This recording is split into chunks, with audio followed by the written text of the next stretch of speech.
found myself waking up in the back of a cart with my hands bound, heading to Helgen. Yeah, I'm not ready for this. This is Legendary Skyrim, where fighting a skeever is now a battle between life and death, and dragons have infinite health. Oh, are we serious? And add in survival mode where you now have to eat, sleep, and stay warm to even have a chance at life. You know, the more I think about this, the more impossible this challenge actually sounds. Maybe I shouldn't do this after all. So join me as I spend the next 100 days in Skyrim Legendary Survival, where I attempt to bring peace to the actual freezing hellscape that is Skyrim. Day 1, after conversing with some of my fellow prisoners, 2 of them being Stormcloaks and 1 being a horse thief, I learned that I was being taken to Helgen to be executed. I'm not sure what crimes I committed, but the Empire has decided that I need to die. So with me only having a few hours of Skyrim playing experience, I stepped off the cart to create my character. Oh, and also the horse thief was put down by archers for trying to escape his imminent doom. Those arrows looked pretty easy to dodge, but whatever. I decided to be a dark elf as they are known for their stealth and magic skills, which should only be somewhat useful as all paths do lead the stealth archer. Anyway, after spending way too long designing my character, here's what he looks like, and I named him Tater Tot. All I'm saying is Skyrim stands no match against Tater Tot the Dark Elf.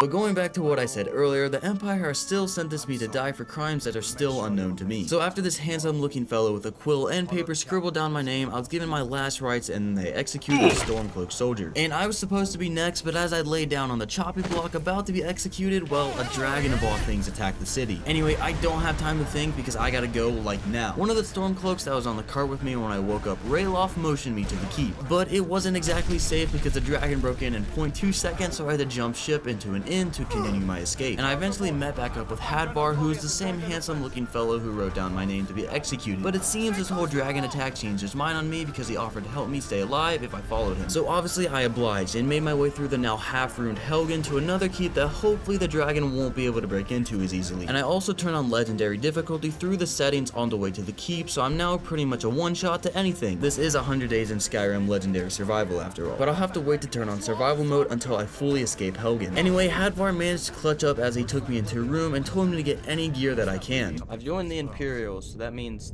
I'm a communist, so their stuff is not my stuff. And after I got done with my communist raid of the room, I had a sword and some average Imperial armor, which hopefully I won't have to use soon. So we went off further into the keep, but literally as soon as we turned the corner, there were 2 Stormcloaks waiting for us. Now, I know I should probably be on their side, but whatever, I'll just kill them real quick. Oh my god, they do so much. Well, I guess this is legendary mode, alright. Yeah, I already forgot that I'm playing on legendary difficulty. So let's try that again. After some insane kiting and letting Hadvar take most of the hits, we managed to take down both Stormcloaks. Now this is probably one of the easiest fights I'm gonna have in my whole time in Skyrim, so that's nice knowing I can barely take down the average threat. Anyway, me and Hadvar kept making our way deeper into the keep towards the supposed exit that Hadvar kept telling me about. We made our way fighting through Stormcloaks, spiders, and eventually sneaking past the bear. And I was also looting corpses and stealing whatever gold and potions I could find along the way. And after forgetting what sunlight looked like, we finally made it out of the keep into the open world of Skyrim, and I was greeted with the option to turn on survival mode. Survival adds the need to eat, sleep, and stay warm. It also adds additional changes such as no fast travel, reduced carry weight, and leveling up only when you sleep. Well, I guess that is the challenge. Anyway, I now have to worry about eating, sleeping, and staying warm on top of all enemies being cracked out of their minds. So this challenge is gonna be hard, like really hard. And I think it's now a good time to actually mention what my goal is for this 100 days challenge in Skyrim. I'm simply gonna try and bring peace back to Skyrim, whether that be killing all the dragons or ending the Civil War. That can't be too hard with legendary survival mode, right? Right? Moving on, Hadvar told me we have to get to Riverwood to warn the town about the dragon. Riverwood wasn't too far, and we stopped by the Guardian Stones on the way, which Hadvar began explaining to me after I already chose the Warrior Stone. To keep it short, my skills used for fighting are gonna level up quicker than any of the other skills like Restoration. Anyway, we kept making our way to Riverwood, and I had to have Hadvar save me from a wolf that nearly took me down because once again, the legendary mode. But once we did finally make it, Hadvar introduced me to his friend Alvor, who offered up some shelter and supplies. So of course I took literally everything the poor dude had to offer because I'm sure I'll need it more than him. And after conversing with Alvor and Hadvar some more, Alvor told me that I need to let the Jarl of Whiterun know about the dragon attack to send guards to Riverwood to protect it. So I then set off once again, this time on my own for the first time, and I began making my way to Whiterun. And I counted a wolf, but it didn't even do too much damage since I absolutely obliterated it with a power attack. And I also witnessed a giant fighting some Whiterun farmers. Oh, they're fighting a giant. Not gonna lie, I think they got it. It doesn't look like they need any help. I'm gonna go inside the safe city now. Halt. Oh. City's closed with the dragons about. Official business only. Fine. But we'll be keeping an eye on you. Anyway, once the guards let me in, I made my way into Dragon Streets inside the city to speak to the Jarl. This weird looking elf lady named Irleth tried to stop me, but quickly realized what I was there for and let me rizz up the Jarl with my talk of the dragon that attacked Helgen. Eventually, he sent me over to his court wizard Farengar to talk more about these dragons. Farengar. All this standing around is rubbish. Shut the hell up. We should be Farengar, what's up, my man? And after speaking to the court wizard a bit more, he wanted to send me off into a dungeon nearby called Bleak Falls Barrow to retrieve a rock called the Dragon Stone that could show him where these dragons are coming from. But I knew from my past experience that I'm not going to be able to take down the dungeon all by myself, so I'm going to need a follower to soak up some of the damage and fight with me. So I left the city of Whiterun, stealing crops on the way back to Riftwood because I was starting to get hungry, which prevents you from getting your stamina back the more hungry you get. Finally, towards the end of the day, I made my way back into Riverwood, but I had to wait until the morning to get back into Alvor's house to speak to Hadvar about going into Bleak Falls Barrow with me. Day 2, I was still waiting outside Alvor's house for the morning, and I decided to steal some of his stuff since nobody could see me, especially if I snuck and hid from the guards. And I eventually decided to rent a room in the Sleeping Giant Inn and slept for a few hours to refresh my character and upgrade some of my perks. You can only level up when you sleep in survival mode, and you also do need to actually keep sleeping, as the more tired you get, the less magicka you're able to use. And I put a point in my one-handed weapon since I'll primarily be using those and having a restoration spell in my other hand. That is until I become a stealth archer. It's bound to happen, okay? The game is broken and bows do an insane amount of damage, and I'm literally on legendary mode. Cut me a break. Anyway, once I woke up, I went to Alvor's house, but I realized Hadvar wouldn't be a companion with me and break in the Bleak Falls Barrow with me. He's probably just scared, to be honest. So I decided to go back to Whiterun to sell some of my useless items for gold and try to think of a good way to get a follower. And once I was back in the city, I sold some of the items to a dude named Bellathor and bought some food from some of the vendors outside to keep me fed. And it's at this point where I couldn't figure out how to get myself a follower, so I decided to journey up the mountain and take on Bleak Falls Barrow by myself. But I got clapped by the first bandits outside. I literally didn't even make it into the dungeon. Yeah, that's not gonna work. So once again, I tried to figure out a way to get a follower. And at some point, you can hear me watching a YouTube video on how to try and get a guy called Baynor in the city of Morthal to join you, but I couldn't figure it out. This is a fist fight, so maybe you want to bring like a potion for stamina. You had to challenge him to some fist fight, but I literally couldn't figure it out for the life of me, and it was just a big mess, so I did some more research and found a guy in Riverwood actually. His name was Faendal, and he was an elf man just like me. Anyway, he wanted me to give this chick he liked a letter from his competition to sway her to his side. And you guys know I'm the best wingman out there, so I decided to give the letter to the chick that was forged to look like it was from Faendal's mating competition, and he was very happy to hear that. And I also put some baskets over the people's head inside the shop where the girl was so that they couldn't see me, and I took literally everything of value. I'm probably more of a thief than I am a communist now, but whatever. Either way, this dude Faendal was so happy to hear that I did him a solid that he would help me and become my follower. I appreciate your help.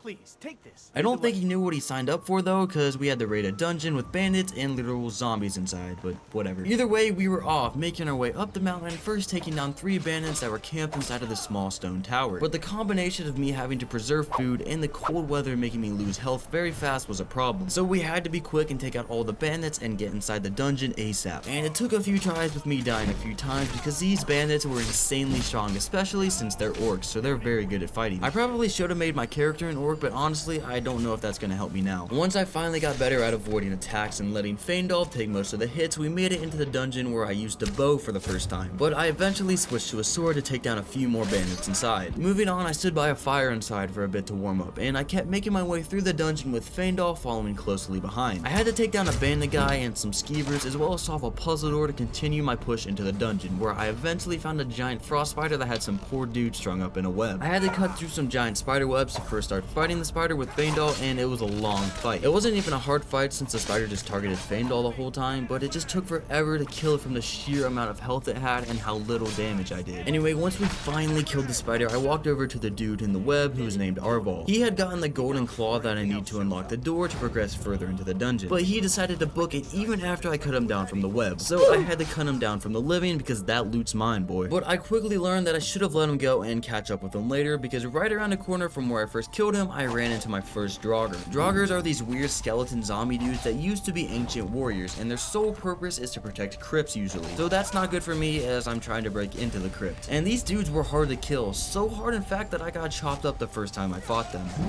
What? And it's after when I spawned in again, I realized that I forgot to quick save my progress, and I basically had to redo the whole dungeon again. So I had to kill the bandit, do the puzzle door, kill the giant spider, and this time I let Arval run as he ran straight into the Draugr, which I now have to fight again. again. And the fight wasn't going well, but I found this trapdoor that instantly kills Draugr if they step on the pressure plate to activate it. And with Draugr being stupid, they fell right for it. So once all the Draugr were dead and Feindal was back on his feet because the poor dude also got hit by the trap, I looted Arvel's body and got the claw I needed for later. And I quickly learned to never lower your guard in dungeons. Oh, get the crap out of me. Oh my god. Anyway, commence another 10 minutes of me making my way through the cave and taking down random Draugrs with Feindal. And it was all going good until I came across a restless Draugr. All you need to know is that if Draugr have other words in their name before or after the word Draugr, they're stronger than normal Draugrs. And I learned that the hard way because I died to this thing a lot.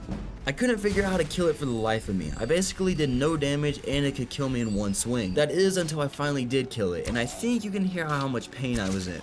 Oh my god, finally. I hate you, I genuinely hate you. So I finally took that thing down, and of course I gave Feindal its sword so he'll be outputting some more damage now. After that, there was one more room with Draugrs in it, but I managed to shred through them with some fire and oil that was perfectly placed on the floor. But after that, I finally reached the room with the golden claw door. I just had to match up the door rings with the pictures on the claw, and boom, just like that, I'm in it. I got my bow out as soon as I walked into the room because I know there's some more powerful Draugr in here waiting for me that I have to fight. Played this game before, I know you're in there. But it's at this point where I heard some chanting and this light coming towards me from these scribbles on the wall. And that's when it sent all of its energy or something into me. I don't really know, but I learned a word of power called unrelenting force that'll be useful later on. But with all the energy and the loud chanting, the Draugr decided to kick open his coffin and come out and play. Now this dude is a Draugr overlord, and the word overlord is behind the word Draugr, so you know this guy is some next level power. So I'm not gonna lie, I thought I was about to get my butt handed to me, but for some reason the overlord in his name didn't give him any extra smarts. Because the Draugr kinda just stood there while I filled him with arrows. And I even managed to kill him with an arrow, but you couldn't really tell because the camera kill cam decided to just point straight at the ground for some reason. Anyway, I got some decent loot from the guy and the dragon stone that I was originally sent here to get. And I also got some decent loot from a chest that was just chilling in here as well before I left the cave. And I didn't have to go back through the way I came. There's always an exit that leads right to the outside that you can only go out of. You can't go in through because it would be way too easy. But once I exited, I made my way back towards the Riverwood because I needed to sleep and get some more food as I was tired and hungry. And I also got attacked by some wolves, but they were no longer a threat because I'm so strong and powerful. Just kidding, they nearly killed me. Day 3, I made it back into Riverwood, and I made a beeline straight for the Sleeping Giant Inn so I could get some rest. But the problem was that I couldn't find Delphine so I could rent a room. I legit spent 5 minutes walking around all of Riverwood looking for a bed I could sleep in, but for some reason, if a bed is owned, you can't sleep in it. So after breaking into a few people's houses to try and take a nap, I decided against it and I would walk back to Whiterun. The trek over was fairly short and uneventful, so I decided to find a place to sleep once again, this time in Whiterun. And I first tried a place called Jorviskar inside the city, and as soon as I walked in there were some random people brawling at like 2 AM in the morning. Anyway, I checked out the sleeping quarters, but I wasn't able to sleep in any of the beds. So I eventually gave up looking for a place to sleep and made my way back into Dragon's Reach, where I literally found Delphine with Farengar. Bro, there she... Dude, I was looking for you back at the inn. I need a place to sleep. But after yelling at Delphine, I gave Farengar the Dragonstone that I died so many times for, and I was told that I would get a reward from the Jarl. You'll have to see the Jarl about that. But it's at this time where Irleth informed me and the Jarl that a dragon was spotted out towards Whiterun's western watchtower. That was a lot of W's. And that's when I got hooked in having to go investigate the western watchtower with Irleth and some Whiterun guards because I have the most experience with dragons or something. Honestly, I just want my reward and to find an inn to sleep in, but whatever, I guess I'm doing this now. And it was a pair of boots that just make sneaking better. To keep it short, I'm never going to be using those, and I'm going to sell them the first chance I get to. But before going out to check out the watchtower, I decided to check a few more buildings in Whiterun, and I found the Bannered Mare, which had one room in that I slept in and leveled up my points in while I slept. And once I woke up, there was a random lady in my room, and I bought a bunch of food off her to keep me alive. Just not a bad way to wake up, I guess. Anyway, now that I was refreshed and well fed, I made my way out to the watchtower where Irleth and some Whiterun guards were waiting for me. The tower was burned down, and that's when I began having Helgen flashbacks. But I couldn't get too distracted because a survivor ran out saying the dragon was still out there and might come back to the tower. And that's when it hit me. I now actually have to fight a dragon on legendary mode. Oh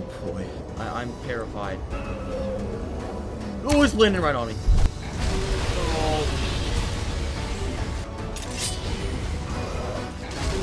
I do no damage. What? I do no damage to it.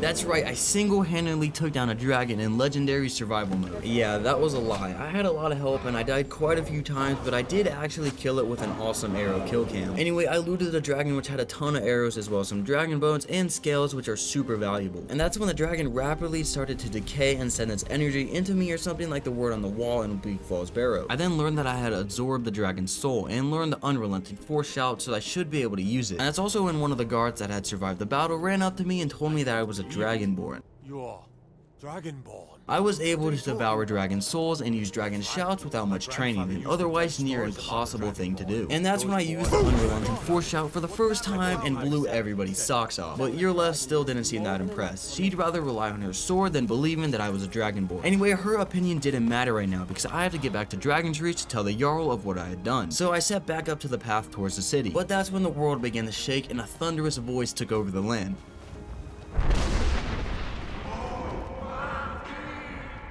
I don't know what that was. I wasn't totally sure what it was, but I'm going back inside the city's walls before I find out. Anyway, I made it back into Dragon's Reach and informed the Jarl of what had happened to the Watchtower, and I also told them that I might be a Dragonborn based on the guard's theories. And to my surprise, he knew what it was, and he said that the big voice in the sky earlier was the Greybeards calling for me to visit them on High Hrothgar. The Greybeards really were summoning you, masters of the way of the voice.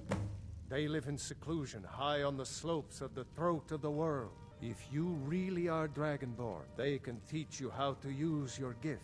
Moving on, the Jarl rewarded me with a two-handed axe that I'll probably never use and sell. And he also gave me the right to buy a house in Whiterun, which I'm actually probably going to do in the near future if I can afford it. I'm already starting to hate having to find an end every time I'm tired because it wastes time and energy. Lastly, I was assigned Lydia as my house carl, a person that'll follow around for me and fight with me. And as you can tell by my reaction, I was very excited. Lydia! However, I decided to keep Feindal with me, stupidly enough. I'm 100% sure Lydia is stronger with all the armor and weapons she has, but I'll go on to later regret this decision, don't worry. Anyway, I wanted to end off day 3 by selling some of my goods to Belethor, but I realized he was too broke and cheap to give me what I wanted for my items. But this is when I remembered a group called the Thieves Guild in Riften. By their name alone, I bet you can picture what they're known for, but besides stealing, they actually have a member who you can buy and sell items from who has a lot of gold and better prices. So I rode the carriage through the night to Riften. Day 4 started with a guard trying to shake me down outside the Riften gates. You need to pay the visitor's tax. But I stood my ground, and through some excellent speech skills, the guard backed off and led me into the city. And as soon as I entered the city, I immediately overheard a lady talking about the Thieves Guild, so I asked her a few questions and told her that I planned on joining it.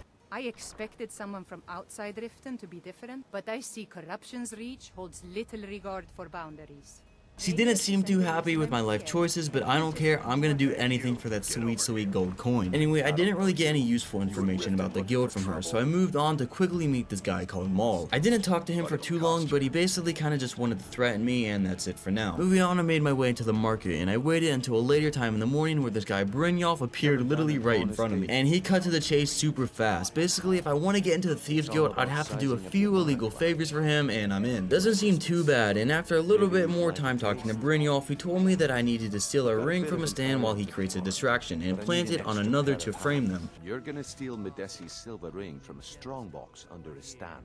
I want you to place it in Branche's pocket without him noticing. Easy enough. Brynjolf gathered the other vendors to his stall, and that was my cue. Patience. That's with water. The real thing.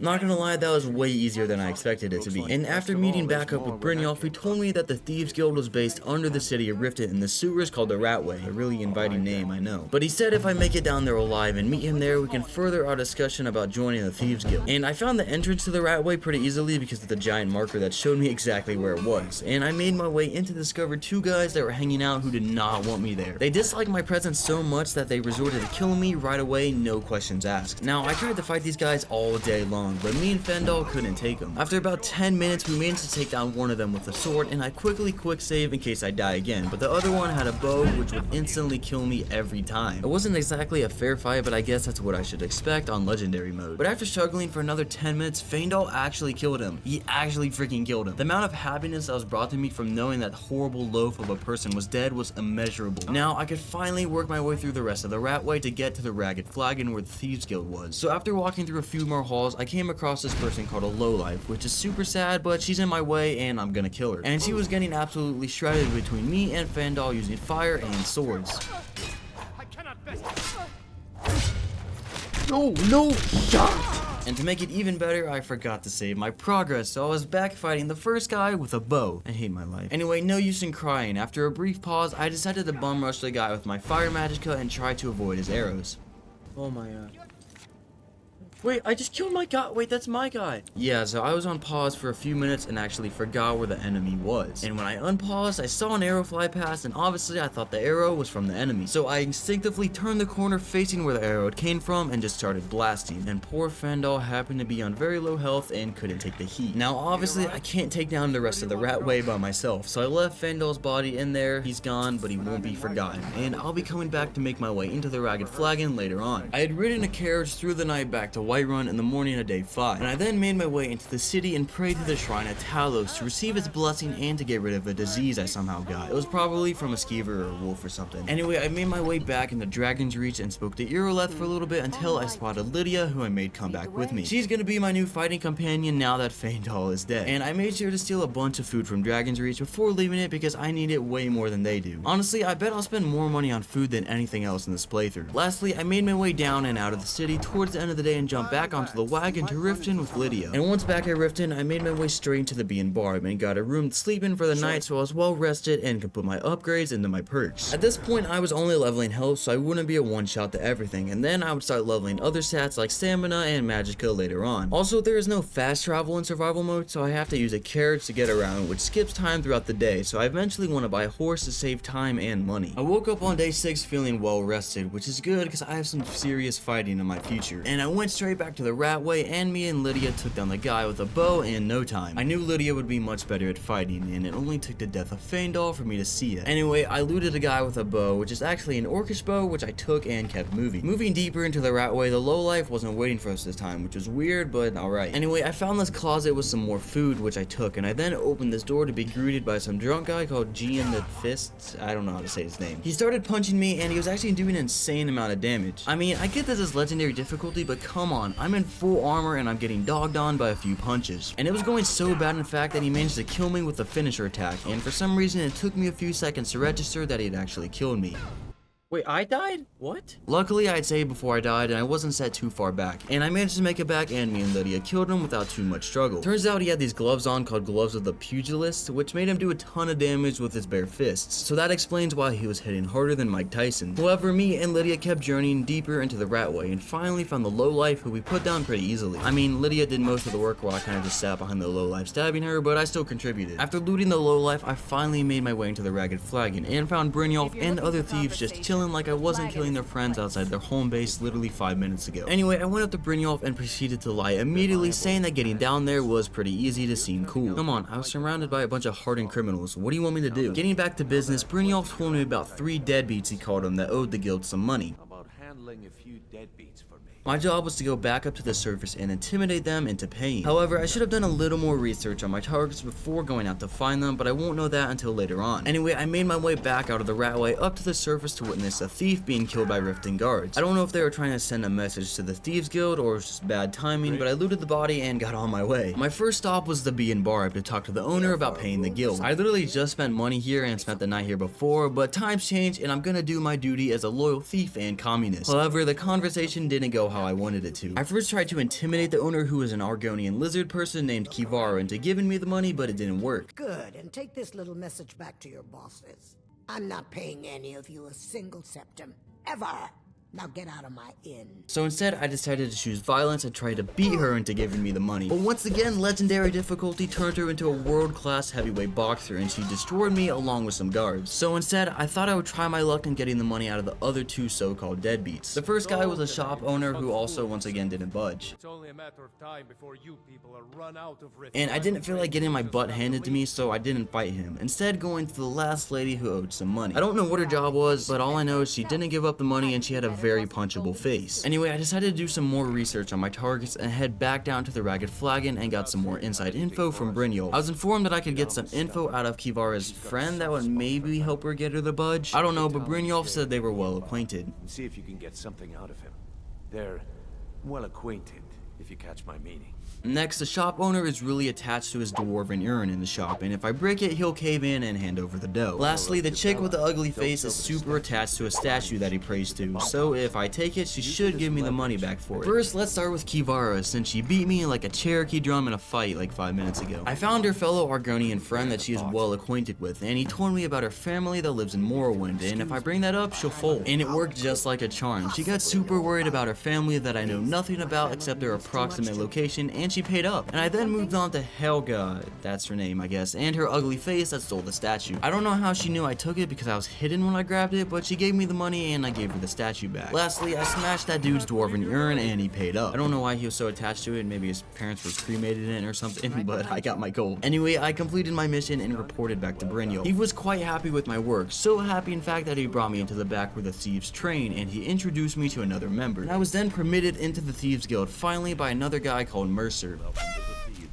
And I was also let in on another mission to burn down some rich guy's beehives, as he has recently made himself an enemy to the Thieves Guild for no longer working with them. However, I won't be doing that for a while as I need to start focusing on the dragon crisis again. Anyway, I made my way out of the training area and found a girl called Tanalia, who's the shopkeeper for the Thieves Guild. She was the whole reason I even wanted to join this thing. She gave me my Thieves Guild uniform, which gave me some special enchantments that'll make things like stealing and shopping better. After that, I sold a few pieces of useless gear I'd been lugging around to put some more coin in my pocket. And after that, I made my way out of Riften, and towards the end of the day, I hopped on the carriage back to Whiterun. Day 7, I was back outside of Whiterun. As I stated earlier, carriage rides take up a lot of time and money. I can probably run wherever I want to go and back in the amount of time it takes in-game to use the carriageway in one ride. Anyway, this also affects how tired and hungry I am, since those two values are affected by in-game time. And I'm explaining all of this to you right now to say that I was tired, cold, and hungry by the time the carriage had dropped me back off at Whiterun. So I made my way back into the city and got back into the Bannered Mare. But before I rented a room, I sat by the fire to warm up as literally half my health was gone. And I bought some food when I woke up later in the day and left the inn. I'm gonna buy food pretty much every time I visit an inn, so that's how I'm keeping myself fed. No way you'll find me cooking like a brokey, I buy whatever I want. Moving on, remember how I said I wanted to buy a house in Whiterun? Yeah, well I went up to the dude in Dragon Reach to see how much it was to buy one. Yeah, it's 5,000 gold to buy one house. Maybe I'm not that rich after all. I have just over 1,000 gold right now, so the Thieves Guild quest better pay a lot or I'm gonna be sleeping in a lot of inns in the coming future. Anyway, I decided to make my way down and out of Whiterun to the stables and buy a horse for 1,000 gold. My pockets are super dry now, but this horse is gonna help me bring peace back to Skyrim. Speaking of bringing peace back to Skyrim, I've got to figure out this whole dragon crisis thing. I needed to climb up the highest mountain in all of Skyrim to the castle where the Greybeards live that I mentioned earlier, High Hrothgar. So with me on the back of my new stallion and Lydia falling closely behind to keep me safe, I set down the road towards the mountain. If only it were that easy. Basically, as soon as we left the area of Whiterun, we were first attacked by Imperial soldiers who wanted my money, even though I planned to join their cause later on. And right after dealing with those loafs, me and Lydia had to fight off a random necromancer who tried to use magic to end me. Well, Lydia clutched up and put the dude down with a crazy backstab. Now, you think the rest of the journey would be easy, right? No. All we had to do was make it to a small town at the base of the mountain where there was a path to scale the mountain. But for some godforsaken reason, there was actual hell between here and there. I'm trying to say that there was a whole group of bandits blocking the path, and me and Lydia had to kill all of them. I guess it wasn't all bad because I stole their loot and gold, but all three of these roadblocks were within the span of less than a mile of each other. Finally, after finishing looting the bandits, I galloped the rest of the way to the small village of Ivershead, which was built at the base of the mountain that I needed to climb. And I didn't feel like starting the climb today after all that I had been through, so I spent the night in an inn where I slept. And I also asked the innkeeper if he could tell me more about High Hrothgar, but all he said that it wasn't worth the trek up there. But I'm the Dragonborn, and this is part of the main quest line, so I have to do it. Anyway, I rented a room and slept for the night, making sure to level up my perks so I actually have a chance to fight more enemies. And I was focusing on upgrading my restoration and one-handed items and archery perks for now. It's time to scale this mountain to meet the Greybeards, who supposedly can help me figure out what's going on with these dragons that keep attacking Skyrim. I first gave Lydia some better weapons so she'd be more useful, and because you have much lower carry weight in survival mode. Anyway, I began riding on my horse up the mountain, but it didn't take long for me to get attacked by a wolf, and I ran back down the mountain because I was freezing and I got scared. But I eventually grew a pair and began the journey once again to scale the mountain. Lydia was right by my side this time, time, and she made it to take down the wolf. I still somehow nearly died, but that's besides the point. After healing up using a healing spell, I began running up the rest of the mountain as fast as I could. I had some fur, but it still wasn't near warm enough to keep me from losing health at an alarming rate, and I even ran past a frost troll because I know I definitely can't kill it. Luckily, my horse was faster than a troll, and Lydia would just teleport to me when I get inside a building so she won't be stuck fighting it. Anyway, I finally made it to the monastery that I've suffered so much to get to, and once I made it inside, I was greeted by the Greybeards, who were just a bunch of old dudes who all looked the same. They greeted me as the Dragonborn, but they still wanted me to prove myself to see if I actually had that dog in me. So I used the shout that I learned in the cave from killing that dragon on them, and that let them know that I was the real deal. And after showing the Greybeards that I wasn't a fake, they taught me more about shouts. Shouts consist of 3 dragon words which you can learn over time. The more words that you have in a shout, the more powerful it is. The Greybeards then gave me the second word in the Unrelenting Force shout, so it was a little bit stronger but not maxed out yet. However, I guess the Greybeards still weren't convinced that I was indeed him because they wanted to test my skill a little bit more. They took me out to the courtyard and taught me a brand new shout, being Whirlwind Sprint. It kind of just launches you forward, so it won't be super useful, but I'm sure there are a few niche situations that I'll need it for later on. Anyway, after using the brand new shout, once again that I proved that I had that dog or dragon in me, the Greybeards finally trusted me. The Greybeards then wanted me to go get the horn of Jurgen Windcaller, which was in some dungeon halfway across the world. Retrieve the horn of Jurgen Windcaller,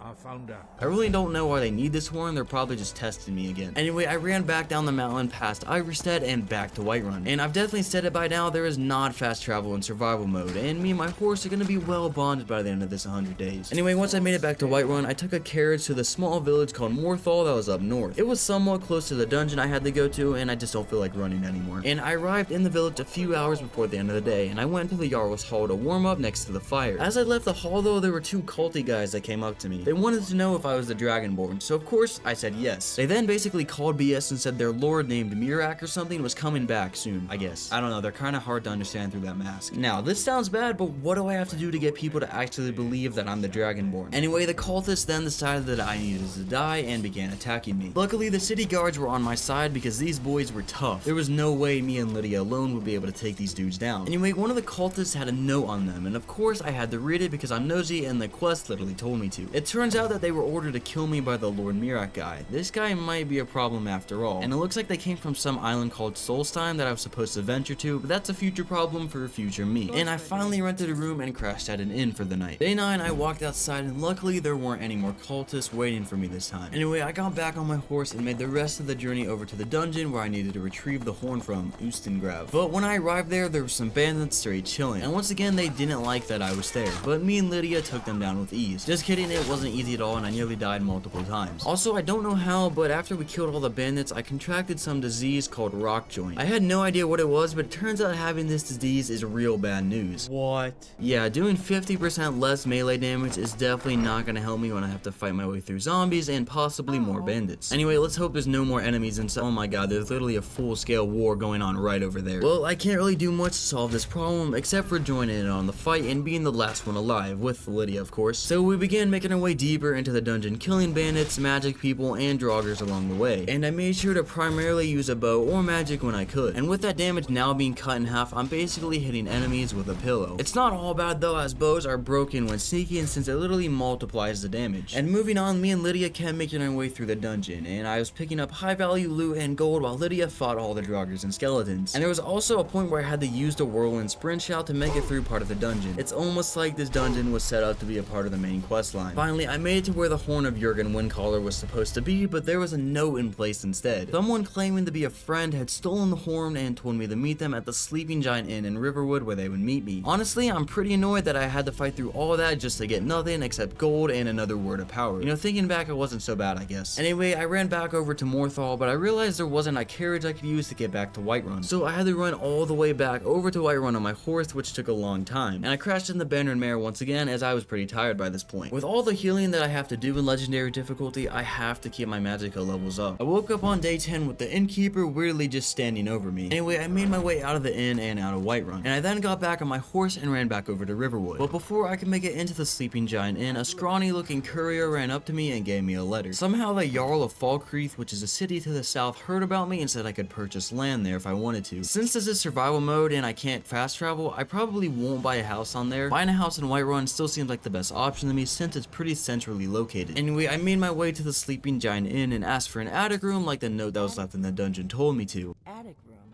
We don't have an attic room. I was then told there was no attic room and pointed over to a room on the left where the lady named Delphine came in and said that we needed to talk. She then took me across the hall into another room with a secret basement behind a dresser. It looked like her secret armory, but I may or may not have taken everything of value, but that's not the point. Anyway, Delphine started yapping a whole lot. The gist of it is that she thinks dragons are coming back to life and she knows where the next one's gonna come back from. She was withholding a lot of information from me, but she said if we kill the dragon that comes back to life, she'll fill me in on everything. Now, I don't really have a choice, but it's time to go kill a dragon. And that dragon was supposedly coming back to life over a small area called Kynesgrove. So after about 10 minutes of riding on horseback, I arrived at Kynesgrove to see the dragon that attacked Helgen, bringing another dragon back to life on the ground. My food from the inn must have been laced because there's no way this is happening right now. Anyway, the dragon that brought the other one back to life flew off, and me, Lydia, and Delphine now have to somehow kill this dragon on legendary difficulty without the help of like 20 guards. Are we? No, you did not just land right next to me. Well, that didn't go to plan. I did, however, manage to kill the dragon on a second try. Lydia and Delphine went to town on the dragon in close combat while I just sprayed it with a bow. You gotta do what you gotta do. Anyway, I devoured the dragon's soul like an absolute G, and with Delphine seeing me devour the soul, she told me everything that I wanted to know. She told me that she was one of the last members of an organization called the Blaze who used to hunt dragons. After some more talking, she told me that I need to infiltrate a place called the Thalmor Embassy, as they may be behind at what is happening with the dragons. And after looting the dragon, I ran over to Windhelm and took the carriage back to Riften to check in on my Thieves Guild buddies. Are we serious? Hello? Hello? I just fought a dragon. Luckily, there are a bunch of guards outside Riften that helped me take down the dragon, and I got a room to sleep in before the end of the night. Day 11, I walked out of the Bee and Barb Inn just to witness another thief getting put down by the guards. Good thing I'm not wearing the Thieves Guild armor yet, or they might have gotten the wrong idea. Anyway, I went back down to the Ratway and sold only a few items for some more gold to Tenalia. And at some point on day 10, I'm pretty sure is when I first met Delphine back at the Sleeping Giant Inn, she gave me the horn of Jurgen Windcaller that the Greybeard sent me to get. So with me having that now, I now have to run all the way from Riften past Iverstead back up the mountain to High Hrothgar. And I made it to Iverstead relatively unscathed except for when a spider hit an actual trick shot on me while I was running by on my horse. Oh, I just got sniped. And I stopped back in the inn and bought some food from the innkeeper and healed up before heading back up the mountain. And when I finally made it to the castle, the Greybeards were acting a little weird. Why is your fist up? What are you doing? Hello? Now, I haven't played a ton of Skyrim before this, but this definitely doesn't seem right. So I did some research and quickly realized that the Greybeard dudes were definitely glitching out. So after some experimenting with loading old saves and getting progressively more mad since I couldn't talk to them and further the quest as they were ready to throw down, I eventually waited a few hours in game time and that did the trick. Yes. Now the Greybeards chilled out and I was actually able to talk to the main guy, Arngeir. I'm definitely saying that wrong, but I wanted to see what he wanted from me next. But it seems like me retrieving this horn that they wanted so badly finally made them see that I'm the Dragonborn and I'm worthy of their knowledge and training. And I then learned another part of the dragon shout and then they all, well, they shouted at me. I'm not totally sure what they were doing, but I'm pretty sure I was being led into their cult. Now, I'm pretty sure the Greybeards would teach me and guide me on what I need to know about shouts and all that stuff. And also my unrelenting force shout is now maxed out so I can send my enemies flying by yelling at them. And it also sounds super cool like that Nord guy in the Skyrim trailer. But if you remember, I still have to infiltrate this Thalmor Embassy place to see if they're behind what's going on with the dragons. And I have to meet Delphine back in Riverwood, which is back down and around the mountains. So I left High Hrothgar and began riding back down. But something changed inside of me this time. I decided to finally try and take down the frost troll that was guarding the steps up the mountain. But it was literally healing faster than me and Lydia could do damage to it. This troll is not dying. It heals faster than I can kill it. And this is when I remembered that my unrelenting force shout is now at its maximum power. I think you can see where I'm going with this. Come on, come on. Yes, yes, did it. That worked. Look at him go. This is a reminder to work smarter, not harder, folks. Anyway, I finally made my way back down the mountain, sleeping in Iverstead once again. I left Iverstead in the very early morning of day 12 and took a lesser known path around the mountain to Riverwood. I'm sure most experienced Skyrim players know about it, but I was just now discovering it. And this was all after I watched Lydia and some Iverstead guards take down a bear blocking my path. No way I'm getting involved with that. Bears hit like trucks on legendary difficulty. Anyway, once I finally arrived in Riverwood, however, some polite orc fella named Durock came up to me and see if I was interested in joining something called the Dawn Guard that hunts vampires. And I very quickly said that I'm not interested because I don't mess with vampires. That's what everybody says. That sounds like a them problem. Moving on, I talked to Delphine some more about infiltrating this Thalmor Embassy place. The Thalmor are basically some elven group who everyone hates except, well, the Thalmor. They think they're better than everyone and deserve to rule over everyone. Anyway, I was told to meet Delphine across Skyrim in the Imperial City of Solitude. The Thalmor were hosting a party that I have to sneak into, get the information, and then sneak out. But I was never told not to kill anybody. Who am I kidding? I probably won't be able to kill any of them since I'll be on my own in Legendary mode. So after a horse and carriage ride, I arrived at Solitude where Delphine took my items, smuggled them into the embassy, and gave me some party clothes to act like a guest. Oh, and I also talked to a dude named Malborn who was our inside man to help me get into the embassy. But he doesn't matter much as he is a minor character in my main character arc. And finally, I arrived at the Thalmor embassy and I gave my guard my invitation and got in with no problems. Thank you, sir. Go right in. And once inside, I had to talk to a few people, including the literal leader of the Thalmor and some random dude that I had created distraction so I could slip out the back. And once I made it back into the kitchens, there was a chest with all my gear in it. The Malbor guy then had to leave me all on my own so I can find the information I need and get out. This should be easy, right? Oh my, okay. Oh.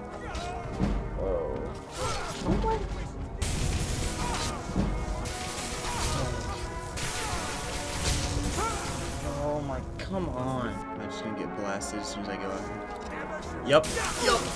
I knew it. Yep, I knew it. Okay. Yeah, this isn't going well at all. And I was getting tired, so the longer I stay here, the less magicka I have to use. Now, it pains me to say this, but the first part of day 13 was lost to the void itself. I have no idea where the video file went, but it's good that we here at Grantee LLC have some expert artists to illustrate how I completed this quest. I first easily fought my way through all the Thalmor and got to the basement where there was a prisoner who could help me find out what the Thalmor knew. Just kidding, it was an hour of literal torture. I had to pick off Thalmor guards one by one, and I died more times than I could count. And I would do as much damage to whomever I was fighting and then hide, and I regained my magicka and then did it again. Anyway, I eventually made it to the basement where the prisoner was, and he helped me get what I needed to know. Basically, the Thalmor know nothing about the dragons, and they're trying to figure out for themselves. So me and the prisoner escaped, and I informed Delphine of what I learned. Also, that Malborn dude died trying to escape, but as I said, it doesn't matter as he's a minor character in my hero's journey. Lastly, Delphine was shocked that the Thalmor weren't behind the dragons coming back, so her last resort was to send me under Riften in the Ratway to find a dude named Esbern who was our last hope in knowing of what to do with going on with these dragons. And that's where the footage picks up, with me heading the Riften towards the end of the day. I'm sure whatever on screen for the past 60 seconds was cursed out of this world, but you're all caught up now. I made it to Riften by the morning of day 14, but as soon as I entered the Ratway though, I was attacked by some random Khajiit cat lady. She tried to take me down with a knife, but I was able to take her down with the help of Lydia and me lighting her up with fire. So once she was euthanized, I checked her body and she had a note on her. Some person with the initial E had put a hit on me. Too bad I took down her assassin because I have that dog, or dragon in me. I still don't know which one it is. Might be both. Anyway, I continued down into the Ratway and eventually into the Ragged Flagon, where I asked the bartender if he had any information on the dude that I was looking for. He pointed me in the direction of a place called the Ratway Vaults. I'm pretty sure it's just where a bunch of crazy people live that aren't really fit for society. But as soon as me and Lydia walked in, we were attacked by a Thalmor wizard and Thalmor soldiers. I have no idea how these guys figured out to come here, but I'm really starting to get annoyed with them. Anyway, these dudes were really tough. No way we were taking them down on our own. So I walked back into the Ragged Flagon and basically got the whole Thieves Guild to come out here and help me take them down. But that somehow didn't stop me from getting killed once when I walked back in to join the fight. I just got butchered. After loading back in, I managed to survive this time, and the whole power of the Thieves Guild was way more than enough to take down these Thalmor loafs. And I made sure to offer a lot of help in the fight. Anyway, after all the Thalmor dudes were dead, I ventured deeper into the Ratway Vaults where I eventually found the guy I was looking for, Esbern. He was super paranoid, but I eventually convinced him to let me and Lydia in to talk. And after talking for a little while, Esbern basically explained what was happening. The dragon that attacked Helgen and raised the dragon that us and Delphine fought a few days ago is named Alduin. He's also known as the literal World Eater. He was thought to be defeated long ago, but somehow he's back and ready to devour the world. And since I'm Dragonborn, I'm pretty much the only one who can stop him. What can I say, man? I'm him. Anyway, Esbern had pretty much given up on everything, but now that he learned that I was Dragonborn, he decided to help me learn how I can defeat Alduin. But we're gonna have to meet up with Delphine first back in Riverwood. So I took the carriage back to Whiterun towards the end of the day. To shorten the distance, I would have to ride on horseback. I made it to Whiterun on day 15, but I was super tired since I haven't slept in a long while. So I got a a room in the Banner and Mare and slept for the rest of the night before going over to Riverwood. Esbern followed me from Riften, and we met Delphine in the Sleeping Giant Inn in Riverwood, and we all went down to her secret basement and discussed what we needed to do. And after a long yap session, Esbern basically said that we need to visit a place called Alduin's Wall and Skyhaven Temple. I'm not entirely sure what it is, but Esbern believes that it may have the secrets that I need to defeat Alduin. We'll have to go there and look at it to really try and figure out what we need to do. The problem is that Skyhaven Temple is on the far side of the Reach, over by the city of Markarth. So I rode my horse back over to Whiterun before the end of the day to start the long carriage ride to Markarth. I arrived in Markarth in the very early morning of day 16, and I literally witnessed a murder as soon as I walked into the city. What? The victim was some poor lady, and don't worry, the murder was quickly put down by the Markarth city guards. I did, however, loot the victim's body and got a key to her room. I'll have to check that out later though. For now, I need to get some sleep to go check out this out. A woman attacked right on the streets. Alright, I don't know who this dude is, but he seems to know something about the murder I just witnessed. He also gave me this note that said to meet him at the Shrine of Talos in Markarth. But I'm really not trying to do all that right now. The world could literally end if I don't figure out how to defeat Alduin. So I rented a room to sleep at the city's inn and bought some food as well before leaving the city and heading out to the Skyhaven Temple, which was just a little walk away in the Reach. But it seems Skyrim had other plans. As I was just nearing the temple, a dragon attacked. Oh, bruh. Are we serious? At first, I tried not to fight the dragon, but Delphine, Lydia, and Esbern were not letting that slide. They were gonna kill this dragon no matter what. So a whopping 25 minutes later, the dragon was dead. Finally, oh my god. And I devoured the dragon's soul and looted it and then kept moving. We don't have any time to lose. And the dragon fight actually led us pretty close to the Skyhaven Temple. The problem was the temple was guarded by a lot of Forsworn dudes. Oof! That scared the crap out of me. I honestly have no idea who these people are or what they want, but it seems like a lot of the people in the cities in the Reach fear them. Anyway, cue 5 minutes of all 4 of us fighting. Well, really 3 of us because I was doing basically no damage. Seriously, look how much I swung, and these dudes were legit just not dying. We eventually killed all the Forsworn people outside. I say people outside because as soon as we entered the cave to the temple, there were more of them. Anyway, we moved through the cave pretty swiftly. We took down the Forsworn that stood in our way, and I had to solve a few puzzles to open certain areas for us to move through. I even had to spill some blood on the floor to open this weird door to actually get access to the temple. But once we entered the temple, Alduin's Wall was front and center. I had no idea what any of it meant, but Esbern was to figure out what was going on it. The wall depicted some type of shout that's possibly used to defeat Alduin. Nobody had any knowledge of what that shout actually was though, but the Greybeards just might know. They're really good at knowing stuff like this. Anyway, I took what loot I could hold and wanted from the rest of the temple left and heading back to Markarth. I had to end a few other Forsworn that were blocking my way, but I was able to get back to Markarth already. And I took the carriage back to Whiterun before the end of the day. The carriage arrived in Whiterun pretty late into the day. Now, I'm pretty tired, so I caught some Z's in the Banner and Mare and also leveled up some of my perks. But besides being tired in-game, I'm also a little tired of running all around the world of Skyrim, learning what I need to do to defeat the World Eater Alduin. Don't get me wrong, it's definitely important, but sometimes you just gotta take a break, you know? Even the Dragonborn needs to take a break every once in a while. So I spent some time wandering around Whiterun, admiring the city. I even made my way up to the Great Porch in Dragon's Reach that had an awesome view of the northern parts of Skyrim. Anyway, after just chilling for a bit, I decided to look through my quests and see what I needed to do. The World Eater can wait, I need to rob somebody. I'm a thief after all. I have to burn down 3 of Arngolf's beehives, then clear out a safe near Riften. So I caught a carriage out towards the city towards the end of the day. Outside of Riften on day 18, I have to run like halfway around this giant lake so I can swim over to the small island where the beehives are and the house that I have to rob. The problem is, as I was doing that, I unknowingly ran past a giant bandit camp, and I didn't know it until I heard, Give 'em the dogs, boys. Whoa. Whoa.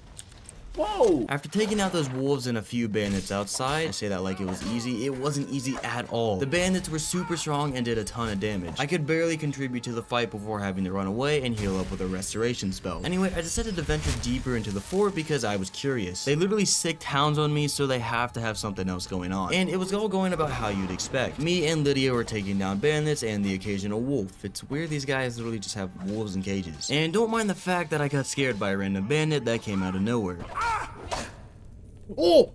Gosh, it scared the crap out of me. But yeah, pretty normal bandit settlement until I walked into a room and there was literally a wolf fighting ring. Now, I don't care for the wolves in Skyrim that much. I actually hate them, being honest. They always torment me whenever I'm just journeying through the woods from one town to another. But I'm not cool with animal fighting rings, so I'm happy that I killed all of these bandits. And I also used one of their beds to take a nap to level up some of my skills. And there was also this little room that was caged off that looked like it had a ton of good loot into it. But no matter how hard I tried, I wasn't able to pick the lock for the life of me. So I eventually gave up and finally left the bandit fort to do what I originally set out to do. And I left Lydia inside the bandit camp as I need to be sneaky to accomplish my mission. And Lydia isn't very good at being sneaky, like at all. She's really bad at it, to be honest. Moving on, I finally swam over to the island and I stealthily burned down 3 of the beehives and then dove into the sewers to hide from the guards. And these sewers would also give me access to the house that I was trying to rob, so it was a win-win. And I had to kill a few skeevers in the sewers, but after that, it was smooth sailing.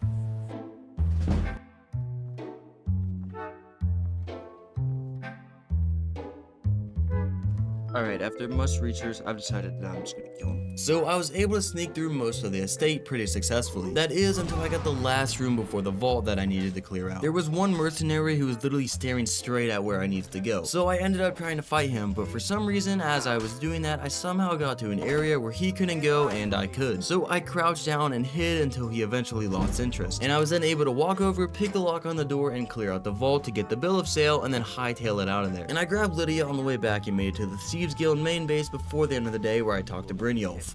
Let me take a look at what you found. He gave me some coin for doing the job and sent me to talk to a lady called Maven Blackbriar. She's a good customer to the guild and she gave me an important job: sabotage her competition and figure out their secrets. I took a carriage through the night over to Whiterun, and I was really tired by the time I arrived, so I slept in the Bannered Mare once again. I'm really starting to get familiar with that bed. Anyway, I was sent over here to talk to one of Maven's friends on how to sabotage her competition. His name was Malus Macius. I'm definitely not saying that right. We're going to poison the mead. Anyway, I was to poison the mead of Maven's competition, Hunting Brew Meadery. They have a skeever infestation, so I would act like I'm there to clear out all the skeevers, and I would be given the poison to permanently clear out the skeevers, but instead I would dump it into the mead. And the meadery had never wronged me, but I'm trying to move up the ranks in the Thieves Guild, so I'm gonna do what I gotta do. So after finishing talking to Malice, I rode my horse over to the meadery and met the owner, who showed me where the skeevers were and gave me the poison. And then me and Lydia spent the next minutes clearing out skeevers, and if I'm gonna be honest, these things were really tough. There were a ton of them and they hit like trucks. I get this is legendary difficulty and all, but this seems to be a little bit ridiculous. Come on, they're literally just oversized rats. Anyway, we eventually made it through the tunnels to the meat storages and I dumped the poison in. And there was even some dude down there living with the skeevers, but we killed him and I didn't even bother to read his journal. Anyway, the job was quote unquote finished. So I returned back to Sabjorn, the owner, and then watched as the tasting ceremony went horribly wrong as expected. Mostly because I may or may not have put poison in the meat. And Malice was pleased with my work and gave me Sabjorn's dresser key to snag a note on the way out that Maven also wanted. And I hopped back on the carriage to Riften before the end of the day. I'm becoming a pretty good thief if I do say so myself. I gave Maven the note I snagged and informed her of the news of the job being done in the very early morning. And there was some marking on the note which he didn't recognize and I should show to the higher ups in the Thieves Guild right away. But right before that, she paid me, but not in gold. No, she gave me a crappy iron sword. I guess I can sell it, but I really would have preferred gold. Anyway, I went back down to the Thieves Guild cistern. Brynjolf said the marking on the note matched the one I picked up from the Golden Glow Estate bill of sales. So he pointed me over to Mercer, the guy who let me into the guild. He believes the markings belong to an Argonian man in Solitude named Golemai. I don't know too much about their politics, but basically Golemai had something to do with both the meadery and the estate. And of course, I have to figure both of them out. I really need a personal assistant to start doing this stuff for me. But before leaving the Ratway, I sold some more stuff to Denalia, then took a carriage to Whiterun to pray at the Shrine of Talos as I had picked up another disease somehow. I honestly have no idea where these things come from, but I'm like a magnet for them. Day 21, I'm back in Solitude. I actually really like the city. I might even want to buy a house here someday if I get the money for it. Anyway, I found the Golem Eye guy that I was supposed to find and question in the Winking Skeever, the inn for Solitude. But as I was near starving from the long carriage ride across the whole map, I decided to purchase and eat some food first. Anyway, I got to talking to the Argonian man. He was pretty hesitant to give out any information about the Golden Glow estate that I looted. I first tried to simply persuade him to give up the buyer, and then I had to threaten him with violence, but he didn't budge. The only thing that he said would get him to talk is that if I stole a case of Firebrand wine from the Blue Palace in Solitude, he needed it for a deal for a separate buyer. So I left the Winking Skeever and walked all the way through Solitude and into the Blue Palace. And the case of wine was literally just chilling on a table with nobody around it. That might have been the easiest crime I've ever committed. Anyway, this should get that annoying lizard man to talk now. So I went back to the Winking Skeever and gave Golemai the wine. Good.